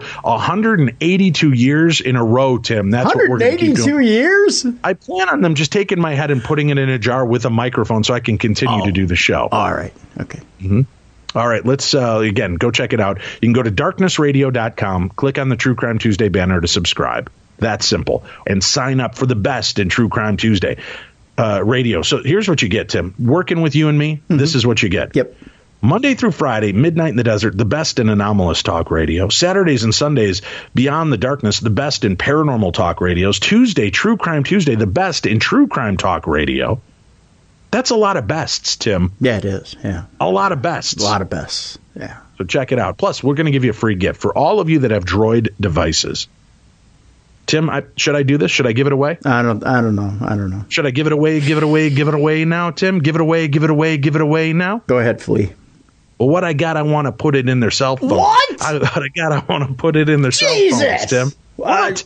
It's the Darkness Radio app, Tim. That's all I'm talking about. Oh, God. I was going to say I'm gonna give it away, no more kids. No more kids. No, but what I got, I want to get it, put it in their cell phones. Oh, okay. This is what you do. Go to the Google Play Store right now. What are you waiting for? Do it right now. Yes, you, the guy with the Cheeto dust on his chest. Listen, I only had a few Cheetos before the show. His underwear. Anyway, go to the Google Play Store, download the Darkness Radio app right now. It's free for all of you listening to my voice right now. Download it. iPhone users, screw you. I got nothing for you. I can't do it. We've been trying. We're working on it. But for Droid users, go download it right now. It'll give you access to listen to me live on Midnight in the Desert. It'll give you access to listen to Beyond the Darkness. It'll give you access to our True Crime Tuesday. It'll give you access how to email Tim, send him your underwear, stalk him, and buy him Portillo's meals, and he'll forgive. So that's what I'm saying. It's out there. It's available. Go check it out. It's the Darkness Radio app on the Google Play Store. Yeah. Cool stuff. Check it out. Yep. Hello, Dave and Tim. Hi. I first learned of Beyond the Darkness at the Iowa Wizard Con in Des Moines. Let me start by saying I've been enjoying your podcasts, and they keep me busy at work. Warning, this email might be a bit lengthy. It's cute, Tim. This is like 3 paragraphs, and they're worried it's too lengthy. But it's cute. I like it. Okay. Growing up, my brother and I have had a few experiences. I don't know. This is a girl, and suddenly I'm slipping into like Barry White of the Paranormal World voice. Yeah, baby. Sarah, this is the voice I imagine. Coming out of you. Am I stereotyping again, Tim? Yes, you are. Yeah. Yeah, babies. Yeah. Growing up, my brother and I have had a few experiences. The first encounter was in an old apartment building. Above all the doors were small windows. I never figured out the purpose of them, other than for scaring the crap out of my brother. He was probably 5 or 6 at the time and slept on the bottom bunk with a perfect view of the window above the door. He saw the head of a small boy hovering in the window. No shoulders, no torso, just head. What? What, Tim? You prefer when it's just head, right? I do, yeah. Yeah, you don't want the rest of that hanging around. Just give Tim some head. That's all he's asking for. While I never saw the head personally, I hated going into their room at night because I'd feel uncomfortable. And it felt like the eyes on the posters were following me. Sarah, do you smoke the weed? Are you into the devil's lettuce? And if you're Satan's in Iowa, cabbage? can we meet up? Really? Well, we might want to exchange recipes. Fast forward a few years, and Mom moved us to an old home. Because there were only 2 bedrooms and 5 people, Mom, her boyfriend, 2 brothers, and me. Since I'm the only girl, I was forced to take up residence in the attic. Is that the rule, Tim? Hey, you're the only girl. You have to live in the attic. Yes, it's the... Really? Huh. Yeah. I didn't know that. Is that an unwritten rule, or is it specifically detailed somewhere? I have a really un-PC joke I'm going to keep. Yeah, let's just leave it. Yeah. All right. At first, I loved it. I had the largest room in the house all to myself. Turns out I shared this space with a spirit. It started with flickering lights and creaking of floorboards, all of which can be explained away by the age of the house. Now, let me explain my light fixture. It's a stereotypical, well, we're doing a lot of stereotyping today, so it fits. A stereotypical light bulb with a small metal chain that you have to pull to work the lights. One night, while I was lying down on my bed, my dog began barking and growling.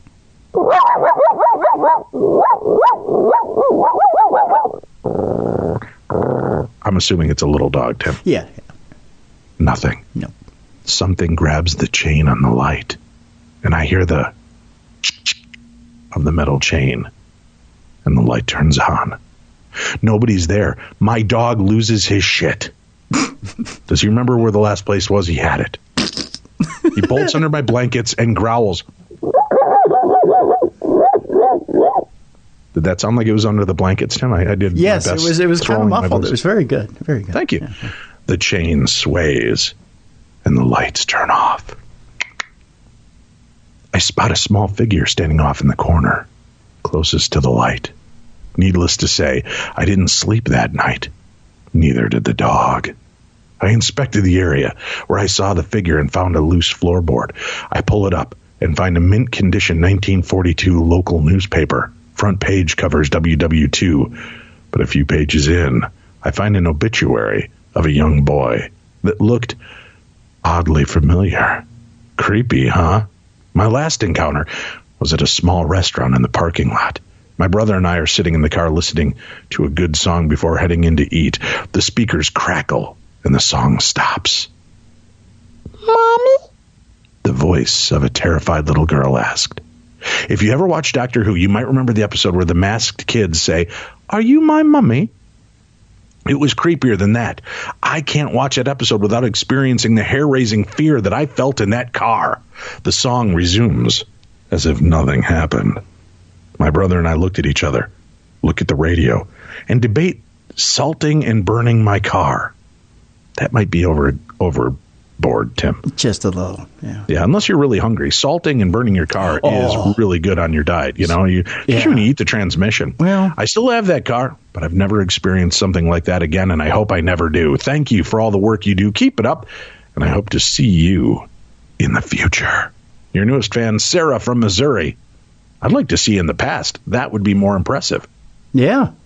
If Sarah could just suddenly show up in my past. Yeah. Speaking of the past, let's go to an email, Tim, from November 13th of 2017. An email we have yet to get to as I'm working my way back through the archives of email. Right. Hey, Dave and Tim. Hi. Hi. I first want to apologize. Oh. I feel that I'm stealing True Crime Tuesday by only having to pay $5 a month. What? Every episode is worth that alone, and I look forward to Tuesday every week. I wanted to share a few of the paranormal events I've had in my life. Well, first of all, thank you, Dylan. We appreciate that, and I didn't realize that was the first line of the email, even after we just got done telling people to subscribe, Tim. This is what they call synchronicity. Oh. A connecting principle linked to the invisible, somewhat imperceptible. Nothing is predictable, Tim. I feel like I've heard that somewhere before. You know me. Synchronicity, Tim. Mm-hmm. The first one happened when I was about 5 years old. My grandmother had just passed away. We were staying with my grandfather until the funeral. I was laying in bed about to go to sleep. The light was still on, and as I laid there waiting for my mom to come tuck me in, just to the left of me I noticed a bright light illuminating near the foot of the bed. I threw the covers over my head, not knowing what I had just seen, but I felt a peaceful presence. Was it my grandma looking over me one last time? I'm not sure, but 20 years later, I still remember that calm feeling. My second encounter happened during high school. My friend's dad was the general manager of an entertainment complex. No, not the kind with ladies, Tim. Oh. That's what it says. In parentheses, it points you out specifically, not Dave. Really? So Yeah. Tim's the dirty one. Yeah. Well, Tim, I think we've established that. Well, I think this he's place pretty had much laser nailed it. tag, Yeah. bowling, mini golf, and its fair share And strippers? of ghost stories. Oh. We would go there late at night, and it was closed, and mess around until the sun came up. His dad had told us many stories about things he had encountered after hours, but up until this night, the most we heard were some noises that could be easily explained. It was around 1 a.m. as the two friends and myself were walking down the main walkway toward the front doors. Up to our right was a hallway. As we neared it, 3 balloons, all of them about 4 feet off the ground, drifted out of the hall, turned, and started moving towards us. Not balloons, Tim! Those squeaky floating bastards! Hey, Dave, they're made out of latex. Is that the sound they're making as they're hobbling their way down the hall, Tim? Yeah. The 3 of us froze in fear as the hair on the back of our neck rose straight up. Dylan, you realize that this makes you sound like a kind of a Nancy boy. You saw balloons. You were frightened of balloons. You know, unless they were like twisted into creepy animals, Tim. Oh. Like if there was a hellhound balloon animal, Yeah. that would be chilling. Maybe a chupacabra balloon animal making its way down the hall. Oh, what? And a snallygaster balloon animal wouldn't put the fear in anybody? What are you still doing here? For God's sakes, get a life. Hit the bricks, pal. You don't want to deal with this political incorrect crew. Although latex tentacles could be really... Yeah. The three of us froze as the hair on the back of my neck rose straight up. As we stood there for what felt like a lifetime, one of my friends ran up and punched at the balloons as hard as he could, almost throwing himself to the ground. When he struck the balloons, all three of them drifted upwards towards the ceiling. Safe to say we didn't spend many more nights there. He's so brave. You stay here, Tim. I'm going to kick the shit out of those balloons.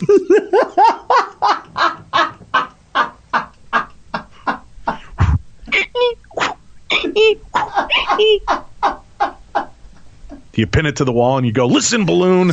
You take you and your latex pals and you get the hell out of here. Better yet, you know what you do, Tim? You really terrify them. You grab them and vigorously rub them against your full head of hair and then stick them to the wall. Hey, is that a bald joke? It's like Guantanamo Bay when I'm done, buddy. I'm wallboarding them if you know what I'm saying. Yeah, wallboarding. Yeah. The last story is one of many events that took place while I was a manager at a restaurant.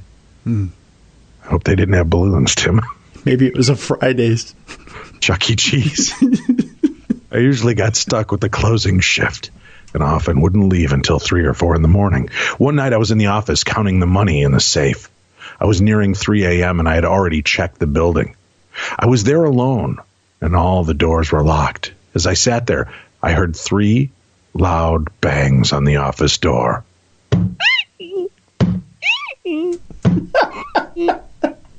It's those goddamn balloons, Tim.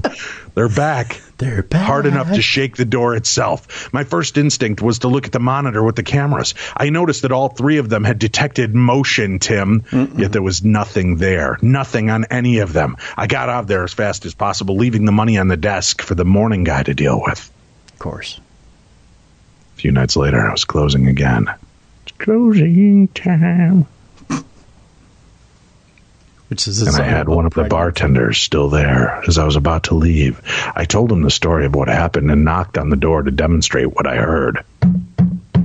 As soon as I went knock, knock, knock, the lights in the bar turned off and then back on. Half a second later, the lights in the dining area did the same, Tim, followed by the lights in the kitchen. We continued our conversation outside after that. Every manager had experiences with that place. All of us saying we heard talking and laughing whenever we were there alone. Of course, because the ghosts think you're goofy for being afraid of balloons, Tim. Balloonacabra. Balloonapalooza. That's right. The balloon nest monster, Tim. Floating down the hall. We also once caught a pan flying off the top shelf on camera with no explanation as to how it happened. I even had a printer one morning that would print the same random receipt every time I walked by it, even though there were no motion sensors or anything on it. I believe that the place held energy from when it was packed with people watching sports, and we were able to see it continue after everyone had left. Every morning, I would greet the ghost, and they would be the last I said goodbye to when I left, which left a lot of employees confused and worried about me. Thanks for taking the time to read this, and thank you for letting us know about alert drops.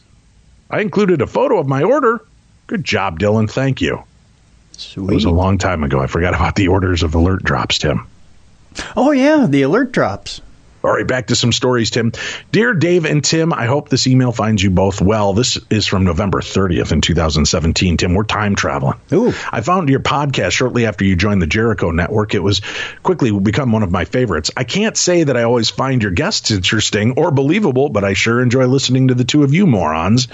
I particularly enjoy your Monday shows, which are now our Saturday shows. I've almost had coffee come out of my nose the first time I heard you do your version of Phenomena. You recently read a letter from a woman who experienced a Mandela-type effect pertaining to a movie that she recalled watching with two people who had no recollection of watching it with her. Well, I, too, have had a similar experience, this email tells us, Tim. It was sometime in either late 2001 or early 2002, not long after moving out of my hometown to western Pennsylvania to the city where my husband grew up in eastern Pennsylvania. It was a Friday after work. Big stretch in that move, huh, Tim? All the way from western to eastern Pennsylvania. Well, small steps.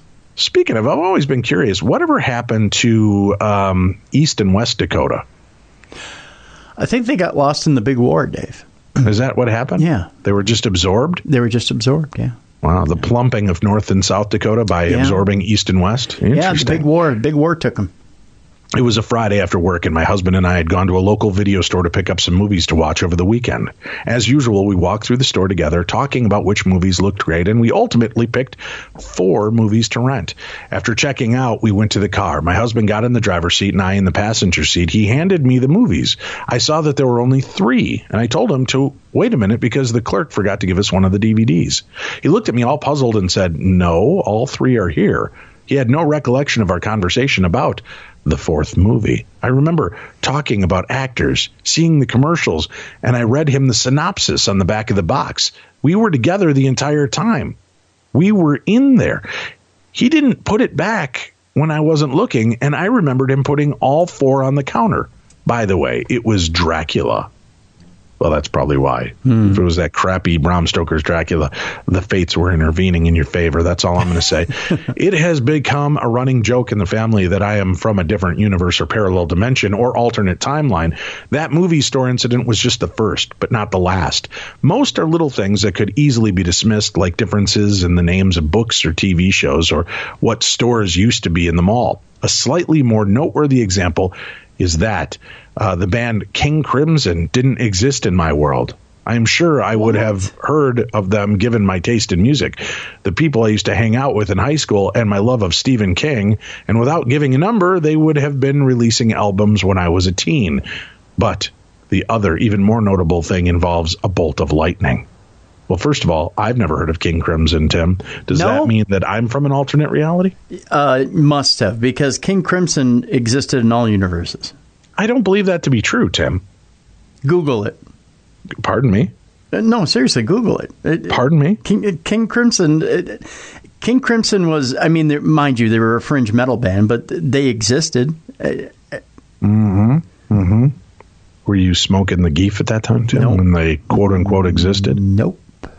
Okay. All you had to do was pick up any heavy metal magazine. King Crimson was in them. Back in my hometown, I would often take the city bus to work so I wouldn't have to pay for parking.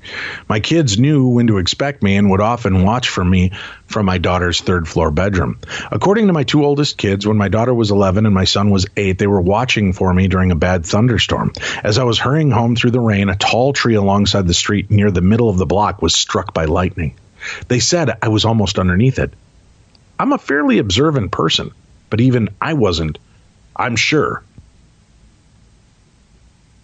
I would have noticed something like a blinding flash of light and a deafening clap of thunder. You would like to think you'd notice it, Tim. I don't know if you would. Maybe it hit you and it hiccuped your brain system and you forgot about it. It's a very memorable event for them. They still talk about it today, but I have no recollection of being struck by lightning. And for the second time in my life. Yes, the second time. The first time I was 12 when my mom's car was struck by a bolt while we were in it. It didn't make a big deal about it, but when they first told the story, I was convinced that it was their imagination, even though they argued about it being real. A few months later, though, I was in the back in my hometown visiting a friend, and just for the fun, I rode past our old home. I was shocked to see that the tree was gone. A former longtime neighbor was outside, so I stopped to chat. I mentioned how different it looked without the big old tree. He said, yes, but he thought they removed what was left standing before we moved. He laughed about what a scare it gave everyone when it was struck and how a branch knocked down the power lines. I was gobsmacked. Even if the kids were wrong about me being under the tree, how could I not notice such a predominant feature on the block was struck by lightning? How would I not have been involved in a conversation about it with the local store or lunch counter? It was years later that I finally heard the term Mandela effect, which really should be the Kirk Douglas effect, I'm just saying. I had it... I'm still bitter about that, Tim. I had it to be an interesting, I find it to be an interesting phenomenon, but I can see how people can mistakenly think that a public figure died years before their actual death, or get the name of a movie or book wrong, or company logo, although I find it uncomfortable to admit that I have driven more than one Ford and never noticed the curly Q in the F. I thought it was a ribbon shape, but it's personal stories that really speak to me. I wonder how many other discrepancies there are in our family and others that might never come to light. I think of all the times my parents argued about trivial things like what color scarf mom had on and what when they had met. Maybe they were both right. I don't know what to make of this. I know we moved to our new home to start a new chapter in our lives, but I did. But I also step into a new reality? Did a version of me die in my old reality? I'm sure that I would have gotten one hell of a shock if my kids' memories were true. Lucky for my mom and I, the frame of our car directed the voltage away from us. I have no answers, but I'm glad to be here, and the kids and I joke that I'm not their real mom. Well, that's my story, Bonnie. Oh, yeah. Kids love stories that include you maybe not being the real parent. Yeah. Now, Dave, here's the thing. This is what, now you say, well, I've never heard of King Crimson, but here's the thing. Okay, now if you're steeped in music, and this is what gets me being such a fan of music, the tree of King Crimson includes these groups, and this is why I cringe when I hear something like, well, I've never heard of King Crimson. There were 5 incarnations of King Crimson. One of them was in the 80s when we were in either junior high or high school, because you're a little bit older than I am. One of them being in 81 to 84. And of the 3 groups that are on the tree of King Crimson, they include 2 groups that I know you know, or actually 3 groups that I know you know. Emerson, Lake and Palmer, Yes, and Asia. And I know you've heard of those groups. No, never heard of them. Mm-hmm. So you can't tell me you've never heard of King Crimson. Hey, Tim? Yeah. I've never heard of King Crimson. I do think that this woman may have been hit by lightning and died, and that her soul jumped to this reality where the lightning just missed her, though. I'm just saying there is that possibility, Tim. But how do you not hear King Crimson in this? 81 to 84 was like one of their big boom periods, and there was a guitarist by the name of Adrian Belew who... Oh, I love that bear. That's the bare necessities. Who was like he was a huge metal guitarist. So I just think she wasn't into metal. That's what the deal was. Yeah. Hi, Dave and Tim. It's Elena. She makes sure to put it out there in the pronunciation code for me, Tim. Huh? After listening to the episode on grief dreams from December of 2017, I decided to share one I had a few years ago when my cat had to be put to sleep. It's a sensitive topic, but it's better than keeping it to myself forever. I had my cat Fluffy since I was 7 to 8 years old and grew up with him. He was family and my best friend. He was sick from an old age. The day came when I had to let him go, but I was nowhere near prepared for what happened. It was like any other day until he cried out one evening and we noticed that his back paws became paralyzed. He dragged them behind him, unable to stand up properly. I was horrified and my heart was slowly, agonizingly breaking into pieces. My aunt took him to the vet. I was hoping there would be something that could be done to help him and he would come home, but the vet said there was nothing they could do. I refused to agree with letting them put him to sleep. I wasn't ready to let him go without even getting a chance to say goodbye, but I knew I couldn't let him continue to suffer silently in pain.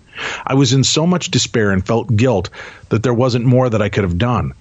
Home didn't feel like home without him. For days, it was like a dark cloud was hovering over me. The moment the realization that I could never see him again hit me, and all I could do was cry. The grief dream I had about a month later wasn't exactly a visitation like the ones we've heard about. It was more like I went somewhere. I still have no idea what that somewhere was. It was like I was at home. Everything looked the same until I looked out of the window of our family room. I didn't see grass or trees. Instead, I saw clouds. When I approached the kitchen, I saw my cat sitting by the table.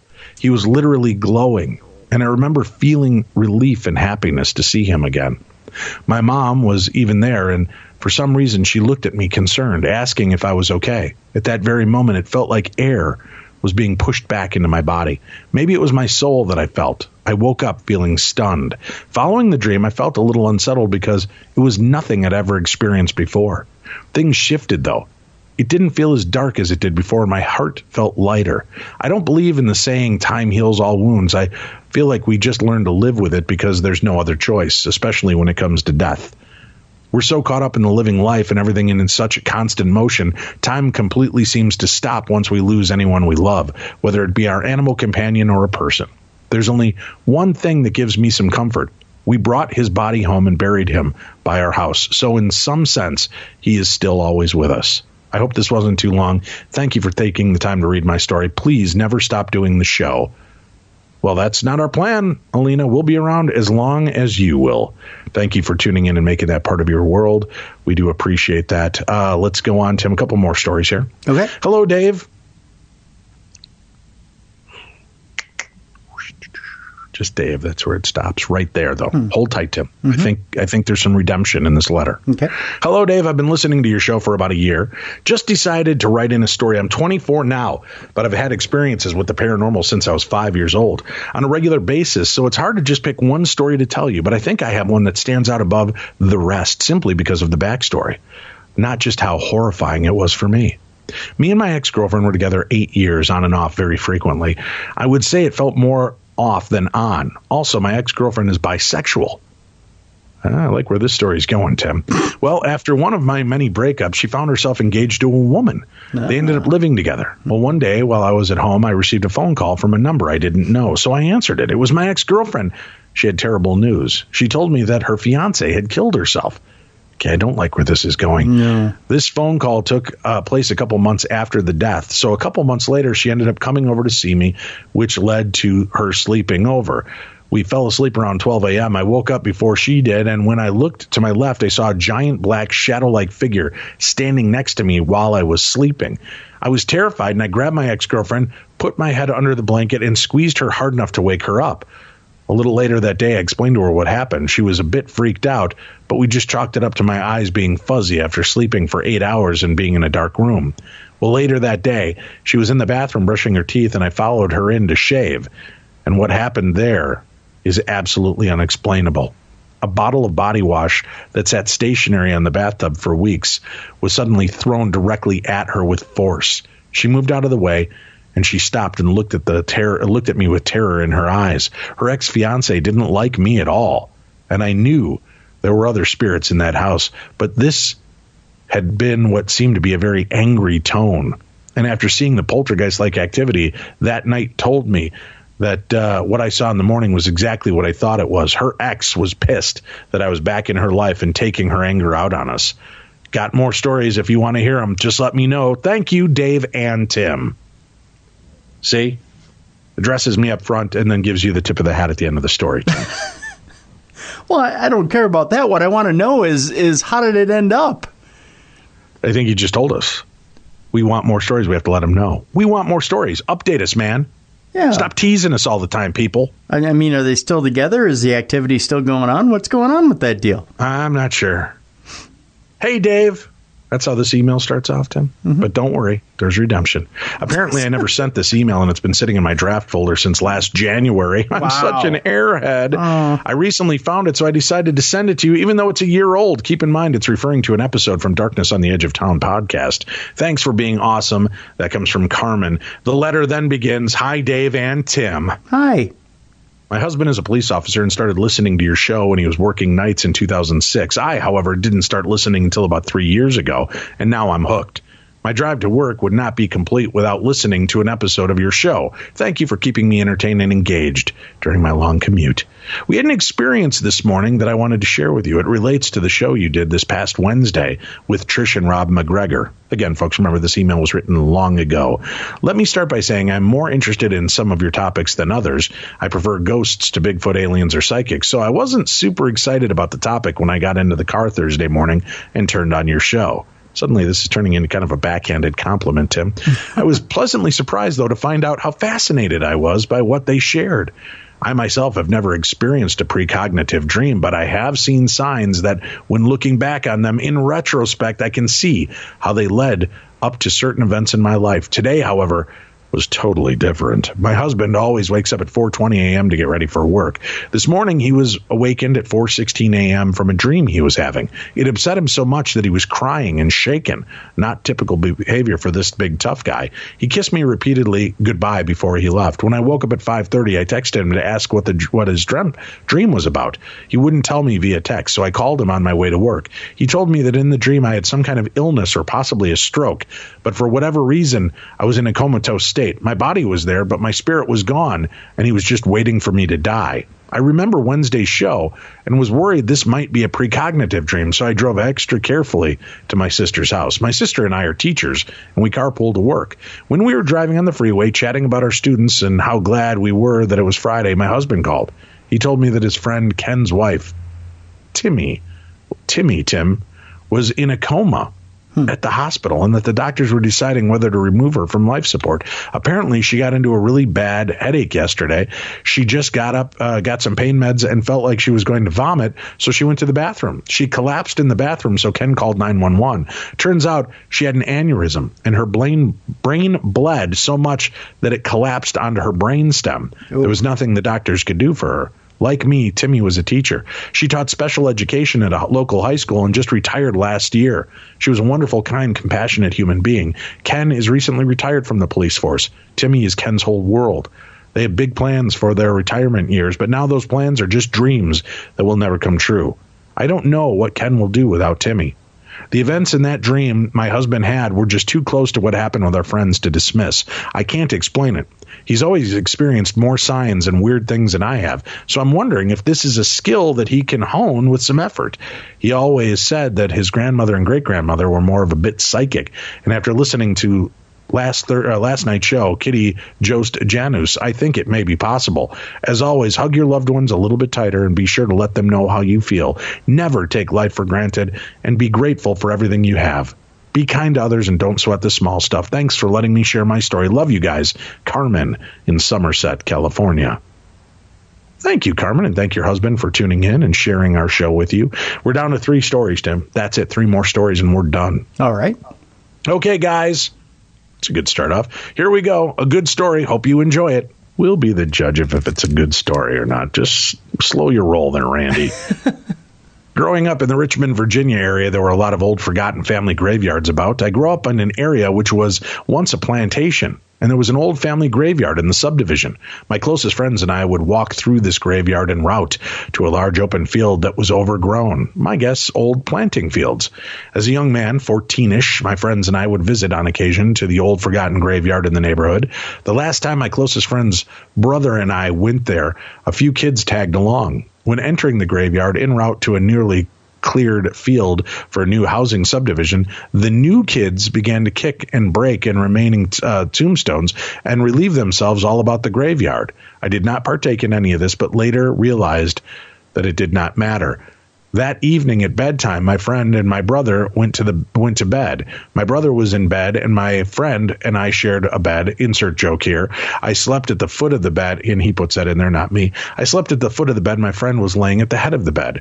I'm not sure how long we were asleep, but I was awoken by the sliding bifold closet door opening and closing. It soon came off the sliding track and began to bang back and forth. My pet bird, whose cage was just beside the closet, was freaking out. Go figure.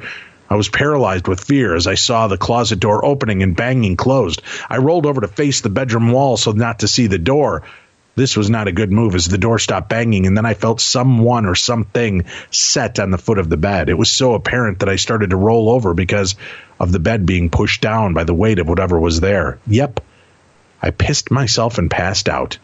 In the morning, I found my pet bird dead in his cage, and my brother and friend both said they too were woken up by the noise, the bird in the closet door, but would not discuss it further. From that time on, my father and later brother-in-law had heard stuff in the house, either late at night or when the house was empty. Huh. That's from Randy. That's a pretty good story. I'll go with that. It was a good one, Randy. Sure. Thank you for sharing that. Our final 2 stories, Tim. Are you ready for this? Ready. This is it, buddy. Our final 2 stories this week. I say it because I'm worried. End of the world, Tim. We might not be here next week to prepare and give more stories. Yeah. Oh, wait. Yeah, we will. Next week is Saturday the 23rd. The world ends on the 24th, so we'll get in one more episode. All right. Yeah, so go subscribe right now to True Crime Tuesday. What's it matter? Subscribe for 100 years right now to True Crime Tuesday because you're not going to be around anyway. You'll at least get a couple of good episodes out of it before the end of your life. So go to darknessradio.com, click on the True Crime Tuesday banner, subscribe right now. If you don't do it, Tim's going to cry. Just think about that. Hey, guys, figured I'd go with a nice neutral opening as not to hurt any feelings. My name is Josh, and I live in South Central Pennsylvania. I've been a listener of your show for about a year now, and I love it. I'm 31 years old, and I've been experiencing the paranormal for as long as I can remember. It is really nice to hear about other people that experience these things and have it delivered in a serious manner instead of the typical corny cliche style. Ooh. After today's show, I don't know that he necessarily is going to be still a fan, Tim. Yeah. I've wanted to write for a long time, but I wasn't sure which of my experiences I should start off with. I know you don't like when people say they have numerous stories, but only share one, but you could probably do 3 shows just on my stories. Wow. I figured I would go with one that may potentially help others if they are going through something similar. This story takes place 15 or 16 years ago. While we were remodeling our house, my mom, brother, and I were living with my grandparents. I was staying in the room that was my mom's when she was younger. Years before we ever knew we were going to be staying there with my mom, she told me she would wake up to a woman standing at the foot of her bed watching her sleep. I'm honestly not sure how often this would occur. She never said, but it was an awesome story to me. So being the enthusiast I am, anytime I stayed with my grandparents, that was the room I wanted to sleep in. When I found out we were going to be living there indefinitely, I obviously laid claim to the haunted room. It was a Monday night, and the only reason I remember that specifically is I just finished watching Monday Night Raw and was getting ready to go to bed. Attaboy. Is that porn, Tim? Monday Night Raw? No, Dave. It's WWE. Is that one of those channels you got to kind of tune it in by hand and you get like kind of cross-section green boobs that are haggard? Remember that when you were a kid trying to watch the dirty channels on cable, and sometimes you had to settle for green wobbly boobs because you couldn't tune it in? Green wobbly boobs was Star Trek. Yeah. All right, maybe I'm the only one that went through that. Sorry. No. So Monday Night Raw, not a porn. No, Dave. You should know from our friend Chris Jericho that Monday Night Chris Jericho. Who? Chris Jericho. Not familiar. The new IWGP Intercontinental Champion there in Japan. Are you just making up letters and words now? No. Oh, you should. How are you not keeping up with Chris and his Japanese adventures now? Who? Chris Jericho. Not familiar. No. Anyway, I turned off the TV, settled into bed, and was running through my last-minute checklist for school in the morning. As I'm lying there, I heard something moving around in my room. It sounded like a plastic bag, Tim. First balloons and now a fucking plastic bag, Tim. Wow, language! Sorry. Wasn't expecting this part of the story, Tim. Thought we were a family show. We are. I apologize. Please. Okay. Right. Remove fucking from that last bit, Tim. All right? Cut it out. Nah. I'm kind of partial to that word myself. It sounded like a plastic bag. Okay. I wasn't too concerned. I assumed my ceiling fan was blowing the bag in my trash can. But after a few seconds, I realized I never turned my ceiling fan on, Tim. Oh. At that exact moment, I had that realization. It felt as if someone jumped on top of me and was pressing down on my chest, Tim. I tried calling for help, but could only force out a whisper, "Help." He's never gonna dance again. I was completely immobilized. I could turn my head, and I remember looking to my left and seeing the lights on my computer blinking, Tim. Mm-hmm. That, however, was the only light in my room. I could not see what was on top of me. I don't know how long this lasted, but after what seemed like several minutes, it finally released its grip. After I took a moment to catch my breath, I grabbed the remote from my nightstand and turned on the TV and lit up the room. I saw nothing. I decided that my TV was staying on for the rest of the night. I watched TV for a few hours until I couldn't help but fall asleep. That night left me unsettled.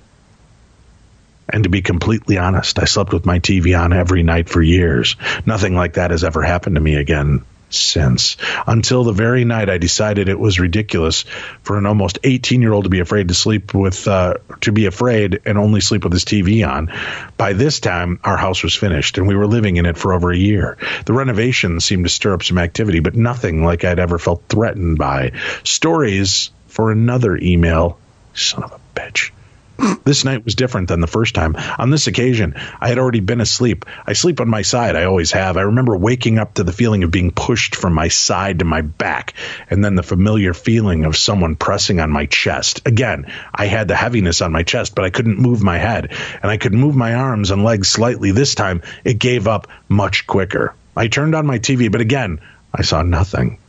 This time didn't feel like it was actually trying to hurt me, but more like it was reminding me that it was still around.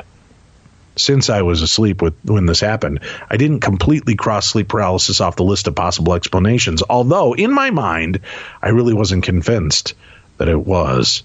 I resumed sleeping with the TV on. The only common factor between the two times is that it happened when my TV was turned off. Fast forward a few more years. I was either 20 or 21 years old. I was working third shift as a welder, so I was not even going to bed until 9 a.m. or so. I really didn't think I had to worry about things happening again, but I was wrong. I was lying awake in bed. I was facing away from my bedroom door when I got the feeling that someone came into the room. I didn't hear anything. It was just like I could feel it. I assumed it was probably my mom coming in with a basket of clean clothes, trying to be quiet and not wake me.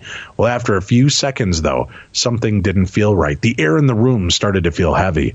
I was overwhelmed with a feeling of absolute dread. I kept my eyes closed because I felt that whatever was in my room, I didn't want to engage it. I could feel its presence make its way around my bed and stop right in front of me, the air growing heavier as it got closer. I still kept my eyes closed. I could feel it just inches from my ear, almost like it was going to whisper to me, Tim, but it didn't. Instead, I felt a finger run along the backside of my neck. I immediately broke out in a cold sweat and felt like I wanted to vomit. I'd never felt that sick in my entire life. I decided enough was enough. I made up my mind that I was going to face whatever it was. As soon as I made that decision, the heaviness was lifted.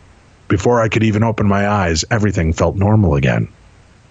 At this time, I had started buying some equipment to do some amateur ghost hunting.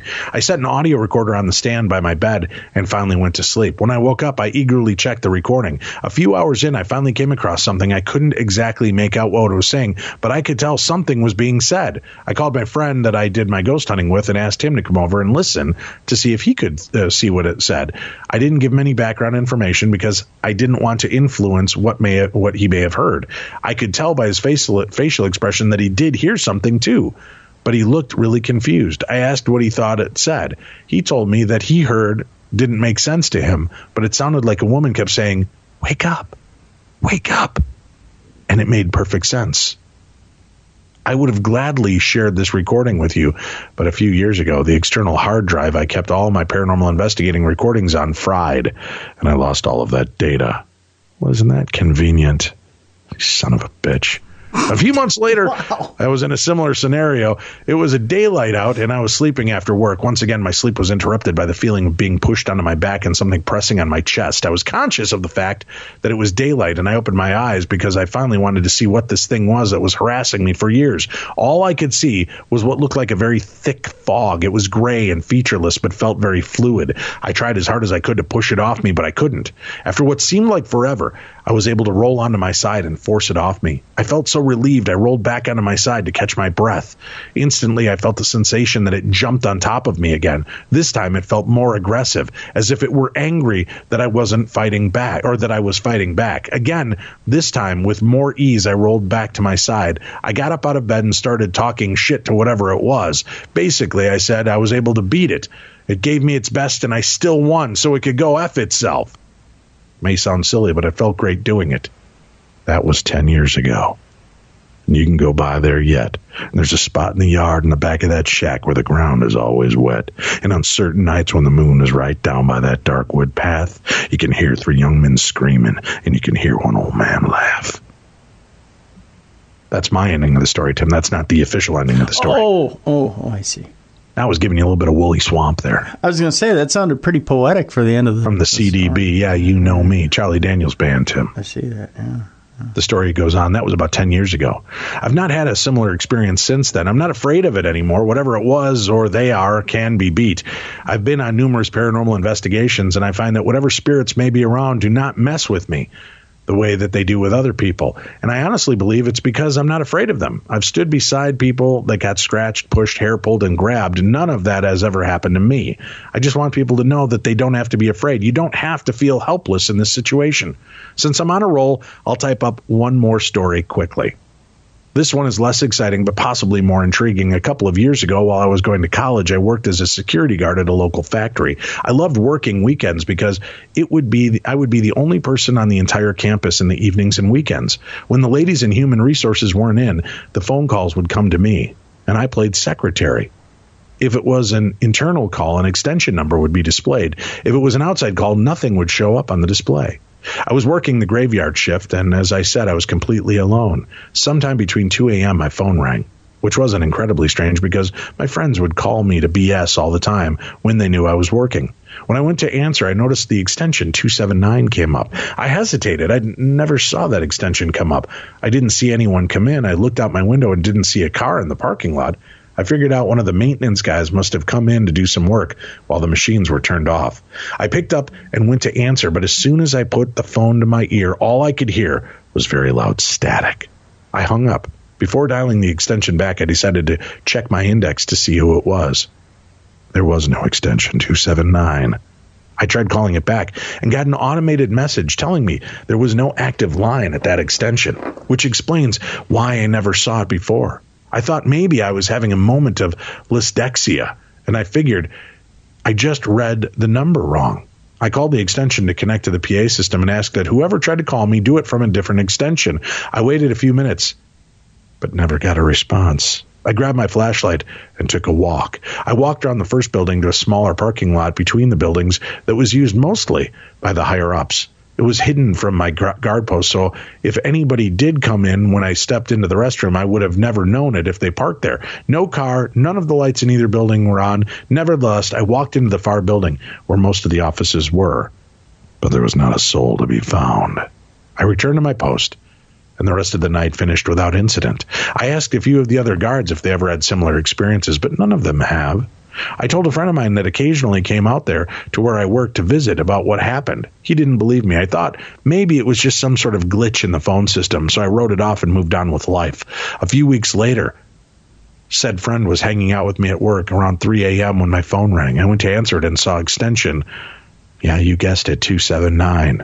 I told him to look up the phone and number. Remember that number. I answered on speakerphone, and again, I was met with static. Hung up and told him to dial the number. He remembered. Same automated message, but no active line at that extension. After that time, I wasn't so sure if it was just a glitch in the phone system. It happened to me 2 or 3 more times over the next couple of weeks. It happened at different times, different days, but was always the same extension. At night and on the weekend, nobody ever else experienced it either. That one may not be paranormal, but at the time, it was very unnerving. Thank you so much for taking your time to read my stories. I have many more to share if you'd be interested, but like I said, way too many for just one-time deal. And before I go, I think you're both right about the apocalypse, but it will be robot zombies. I'm calling it. Wow. That's bold. I didn't see that. Joshua Frank, thank you for weighing in with your insanity. Yeah. Zombie robots. Good day, sir. I said good day. Jeez. Hi, Dave and Tim. Hey, Tim and Dave, it says. So it's a double whammy there. I get to start and finish, Tim. Hi, Dave and Tim. Tim and Dave. I bookend you, Tim. You're the Tim meat in my best Dave sandwich there. I was planning on giving you a few stories of some other encounters I've had, but have changed my plans upon hearing all of the other fantastic experiences shared here since my last entry was read in, a tease of withholding more for the next time. I felt compelled to, guilt-driven even, to forsake all other stories until I tell the tale I myself teased at the end of the story of our daughter Abby's heart surgery and seeing her late great Uncle Rocky in the lobby. Yo, Abby. The end of that account. I was so unjustly left you all in the dark by mentioning that I would go on to see Rocky again, albeit around a decade later, but ultimately left you hanging. Well, fear not, my fellow paranormies. I'm here to take you beyond the darkness. Ooh, I like that, John. Now, I should preface this by saying that I do not have the exact date of this encounter. Well, then forget it. We're not rating it. Yeah. All right, I'll read it. I wrote the entire encounter down in a notebook, and I do have it at my home, but I could not locate it prior to writing this. But I digress. Sometimes that's just too much information, Tim. Yeah. Our final story begins. We were visiting my wife's parents in Racine, Wisconsin. The time was around 3:15 a.m. on either a Saturday or Sunday during a marathon run of ghost adventures.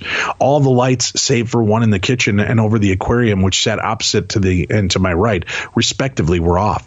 So only a minimum amount of light accompanied the TV to just barely illuminate the room.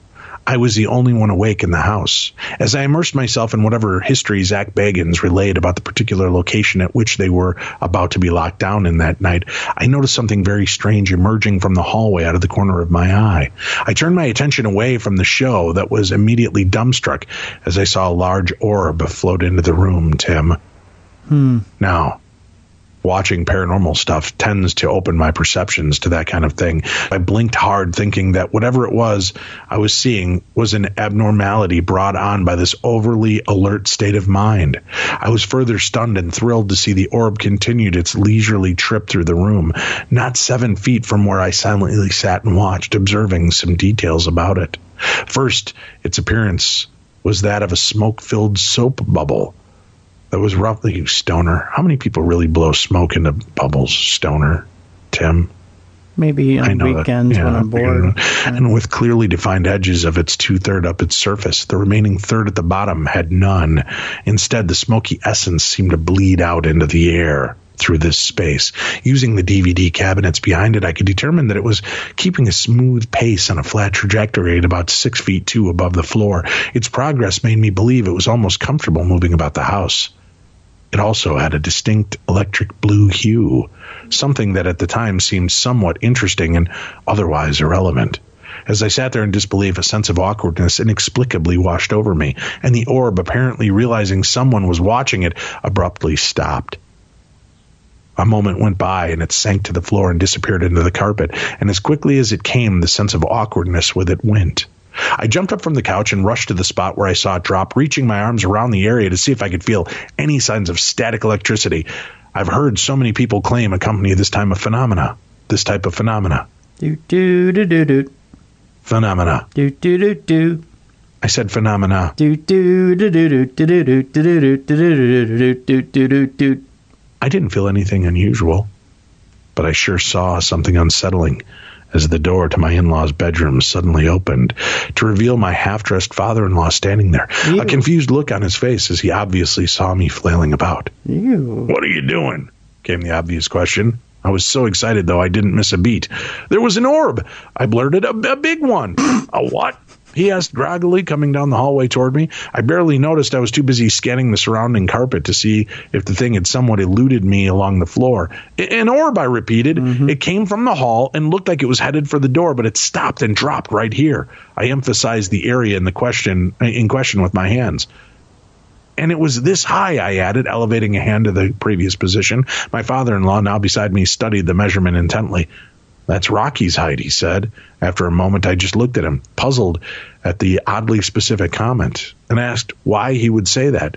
He told me that he had just dreamt of his deceased older brother visiting him in his bedroom, and that at the end of it, Rocky got up and said his goodbyes and left through the bedroom door. "I woke up right then to get a drink of water," he said, "and was clearly taken back by the coinciding events. And that's when I saw you. I looked up, and my still elevated hand, Rocky was about 6'2", 6'3", and it was certainly looked right. I looked back at the older man. Did I just see your brother trying to leave the house?" He could only look back speechless. This had been my by far most significant experience. I would have, leading up to the events I described in my first tale about Serena. It also contained a detail I would not have otherwise paid attention to had I not explained both the color of the orb. It certainly does beg the question, is our spirit energy this electric blue? There you have it, gentlemen.